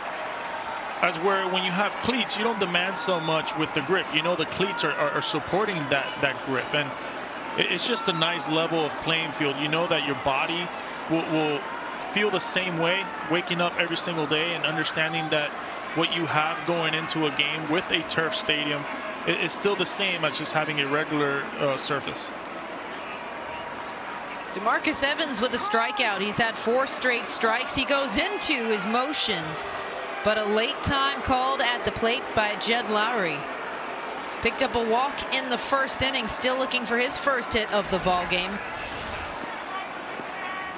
And Evans a little frustrated at the late time call, and you can't really argue this here, because for pitchers you start to run into a situation of, once you start into your motions, an abrupt stoppage or a diversion, well, that's where you start talking about those little odd injuries that can pop up sometimes. As he drops in a breaking ball out in front, he struck out Chad Pinder. Yeah, I think that was a little late. I think it was a little late. The umpire decided to give it to him, but again, obviously an injury of concerns right there. You definitely want to be careful. But Buck, I wanted to ask you a little bit about the turf situation. When it was that bad turf, for say like in Tampa, would you see a difference with players, how they would come out of those series? Without a doubt. Big hit right there. Big hit. Jed Lowry with a difference maker here as he drives one into left field, and the A's pushing double digits. An RBI single, and it's 10-6 Oakland. You know, Lance, they used to. I always go back to what Curt Schilling. Boy, that's a veteran. That's why you got Lowry. What a great piece of hitting there. Not trying to do too much. You want to stay out of the middle of the infield there, because the double plays in play. They pinched him completely up the middle. That's fun to watch. That's why you acquire a player like him. One, because you know him from before. That's a big run for them. But, you know, Curt Schilling used to talk about going into Colorado and pitch. It wasn't that outing that physically taxed him. It was the way he felt the next day and the next day, because he felt like he had to torque his best fastball, his best breaking ball. You know, the wear and tear of pitching at that place, because he always felt like he had to torque every pitch he threw. And I think that's like playing on the old turf when it was so tough on the bodies. I don't see near the residual effects on the turf. Tampa's got a good turf now. Toronto's got a good turf. They've done a great job. Like Melanie said, just science has made the turf so much better. Well, pitch gets away, and runners continuing to apply pressure to Texas here in the 9th. They move up to second and third. It draws the infield in. And a big chase there for Sean Murphy off DeMarcus Evans.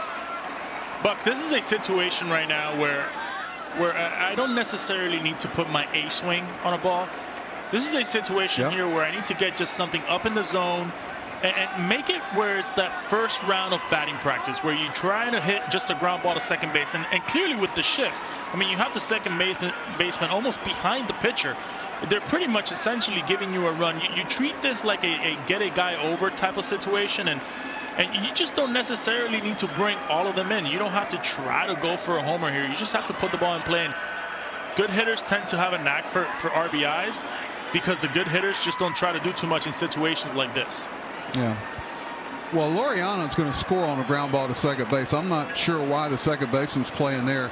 You can tell by his lead here that he's going on contact. If you hit a ground ball to second baseman here, Laureano's going to score. You know, he's too far away from home plate. If you look at the depth of everybody else, that's not necessarily good depth for your second baseman if you're trying to knock that run down, because he will not be able to throw Laureano out at the plate. You can tell by his lead that he's going on contact, down contact. 2-1 pitch swing, and that's another deep out to left field. Oakland has found life after they went quiet for the last 5 innings, and they're pouring it on to Texas now. 12-6, and a bases clearing double for Sean Murphy. And we get that pitch up in the zone, right? Just exactly what the doctor ordered, and he was able to just connect, not trying to do too much. Any other guy that's trying to do too much, trying to hit the ball out of the yard, can just easily roll over to third base right there. But for him, it was able to just get the ball on top. Well, here's our favorite foghorn in the dugout right now, Sean Manaea. Hasn't said one word, but communicates better than anybody in the dugout. Oh, man. All right, I got one for you. You're the manager of Oakland. You've just brought in your closer to keep from getting the tying run to the plate, right? Now the score's going 12-6. Do you bring somebody else in, even though he hasn't pitched for 4 or 5 days? Now you don't have anybody behind that guy that you bring in, though, or you stay with your closer and let him finish the game. The decisions never stops, guys. The decisions, it's 12-6.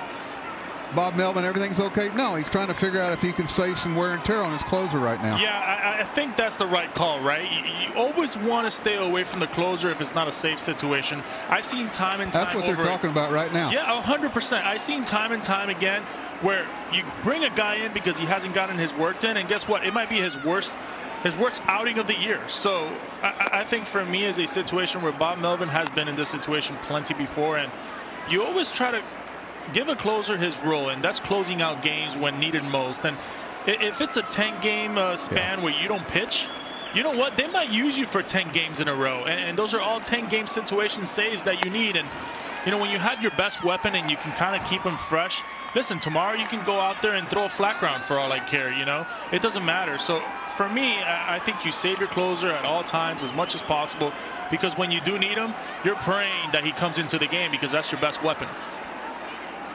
Well, and the other part of that, Yonder, is that he hasn't pitched since Friday. So he's had Saturday off, Sunday off, Monday off, and he threw very few pitches last inning. And that's their decision. Did they trust the guy coming in that they don't implode and give up 6 runs? It's going to be interesting to see. I think if they score another run, they'll take him out. I think if it says stays 12-6, you might let him finish. What gets relievers is the ups. It's not necessarily the pitches. It's the ups. It's the we call it something else I won't use on live TV, but there's another expression for it. But when you get a guy up and don't bring him in the game, or you get him up 2 or 3 times, that's why guys are starting pitchers and guys are relievers. But if you take your closer and you get him up 2 times, that's kind of taxing. Yeah, absolutely. And Bob Melvin does such a good job with that. I remember looking at his scorecard, and they're still driving off of DeMarcus Evans here. Sky Bolt drops a base hit out into right field. And coming on now, 13-6, Oakland. Bolt arrives safely at second base. And it is not DeMarcus Evans' night here so far. His 32nd pitch of the inning after Texas had battled to come within 3. The A's have now doubled what the Rangers have been able to put on the board, as you take a look here at Bolt driving his first hit of the series. And that's what you want to do with a fastball right down the middle, right? Staying short, staying through the baseball, using your lower half, pick up yourself a double and a knock with an RBI. And that's going to be the line for DeMarcus Evans this evening. Chris Woodward knows he needs to get a little help in here for one of his rookies. He goes through the substance check. We'll be back with the new pitcher here in the top of the 9th, A's and Rangers.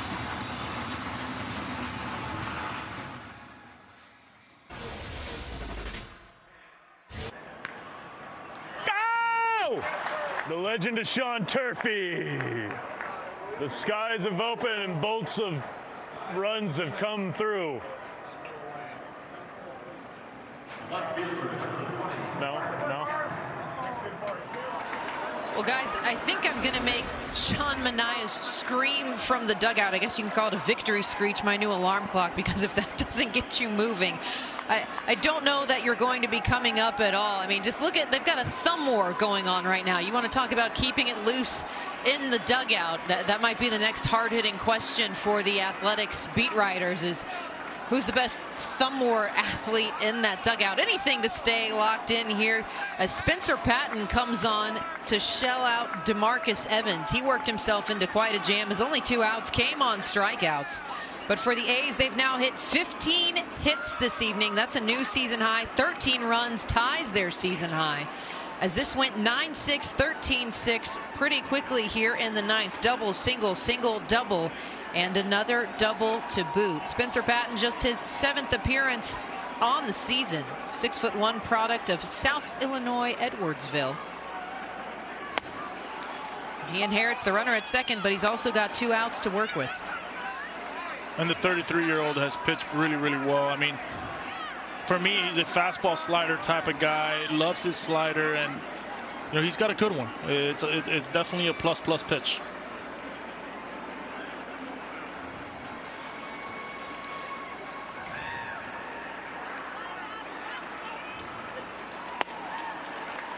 (13-6) and fires in a strike.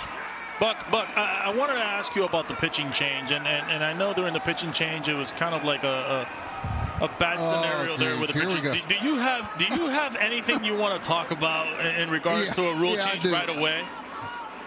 Yeah, I got a rule change. Okay. Right. When a guy gets his brains beat out and can't get anybody out, he shouldn't get checked. Because the guy's coming in and go, man, you think if I had something, I would have used it? Right. Did you just notice that I couldn't get anybody out and you're checking me as I come off? Come on, man. That falls underneath the come on, man category. Absolutely. You know, all right, I'm done. It definitely is a great rule change. I think you definitely have to have a talk with the committee. And you know, you go out there and you give it up and you do your thing. Go have yourself a Slurpee and go home, right? Like, you go in the clubhouse, ice up because you're bruising. There's no need to go check a guy when he's been getting just crushed. Well, that's what. Can you imagine? Let's see. We're going to go check Trevor Bauer when he doesn't get out of the first inning. How's that going to go? Oh, man. Well, it might go a little better for Spencer Patton here. A strikeout finally puts the 9th inning to bed. Well, let's go ahead and take a look at the next MLB Game of the Week live on YouTube schedule here. June 30th, Mariners at Blue Jays. That's a 7:07 Eastern first pitch. And then Friday, July 9th, well, there might be some fireworks here. Reds at Brewers, as each of these two have had a little bit to work with this year. Enhanced StatCast broadcast has been powered by Google Cloud. So certainly some exciting matchups ahead. And again, the Mariners are just getting in the groove of things. The Blue Jays kind of ebb and flow right now. They're still trying to get their feet underneath them after they got a little scuffed up by the Yankees. But it's been 13 runs for the Athletics, 4 of them in the 9th inning. And Deolis Guerra takes over on the mound here for Oakland. So they will not bring Lou Trevino back out after he got the final out in the 8th inning to get Jake Diekman out of a high pitch count situation. And you know, it's interesting with that decision as well, Buck. He had a chance to get a save. I was wondering with that conversation that we saw earlier with Bob Melvin and pitching coach, what kind of led into that? Basically, they're asking if he throws another inning, can he pitch tomorrow? We're trying to win the game tomorrow, obviously tonight. But if we can't keep them from scoring 7 runs before we can get 3 outs, then you know we're not going to be very good over the course of a long season. So basically, when you say to yourself that if he has another up and faces 3 or 4 more hitters, he won't be able to pitch tomorrow. If that's what the pitching coach is telling you, then you make this move. Now you've got everybody ready. You know, I can't tell you how many people would let the closer finish the game. Save? He's going to, you know, costing him a save, but we're trying to win the pennant here. So that's where it comes in. And I guarantee you that's how Bob will explain it. You know, we're trying to keep you around for the long haul, and we need to win tomorrow night's game. And taking you out of the game gives us a better chance to win tonight and tomorrow. Well, and they'll opt to go to Deolis Guerra here, who also pitched last night against the Rangers for an inning. Held them hitless, and the A's hoping to put it to rest here, but he's behind a Charlie Culberson and a 2-1 count. And Bob Melvin does such a good job with their bullpen. I mean, this is a guy who would put a color code on each bullpen guy that will get up. I mean, he had a green, a yellow, and a red. And anytime that he would call somebody up to get loose, he would put a yellow mark on his name. And it was interesting to see because he would check with the guys the next day during batting practice, and he will let you know during batting practice, listen, I got you up twice, I got you up 3 times, you're off today, I am not using you today. I'd rather use a position player before I use you. And that's what I loved about him, is he took care of the bullpen just as much as he took care of the position players. And it was all the respect for the bullpen guys when it was a 10-0 game and you were coming in. You wanted to do your job, but you also understood that Bob Melvin was taking care of you in the long haul. Oh, and it's such a big skill to have this year. And when you look at how much bullpens are having to be the guys who fill that stretch, again, 900 more innings than what they played in 2020. And you know that you can't go to the starters to have complete games anymore. It's just not the way that the game is working itself out. Very rare did you see Bob Melvin get you up once, and if he will get you up the second time, not put you in the game. And for me, that says a lot, because there's nothing worse for a bullpen guy to come back after a win or a loss than come into the clubhouse with a pretty much sad face, and you ask him what was going on, and there's nothing worse than a bullpen guy letting you know, hey, I got up 3 times and I didn't come into the game. Isaiah Kiner-Falefa, he's got a pop-up to the man he replaced, Elvis Andrus, who gets absolute cheers from the fans in the stands. And again, he's been welcomed back his first time back in Texas with a crowd. There's 2 down for Deolis Guerra, the A's with a big 13-6 lead after their onslaught in the 9th. But a man with a home run on the evening, Eli White, digging in, looking to give his numbers a little boost.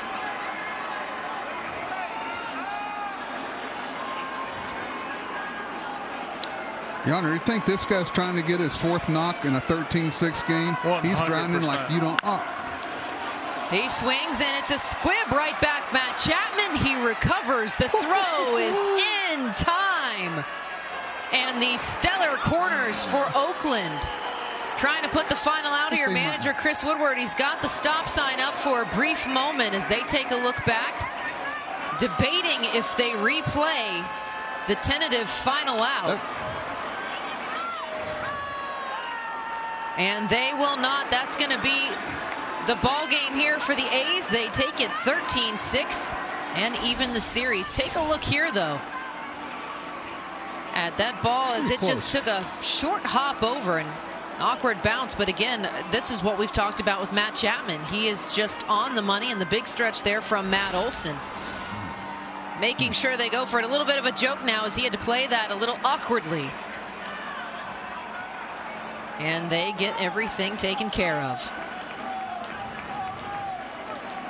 We're going to head into the State Farm post-game show. Athletics even the series, a big 15-hit night and a couple home runs along the way. Sean Manaea is stoked.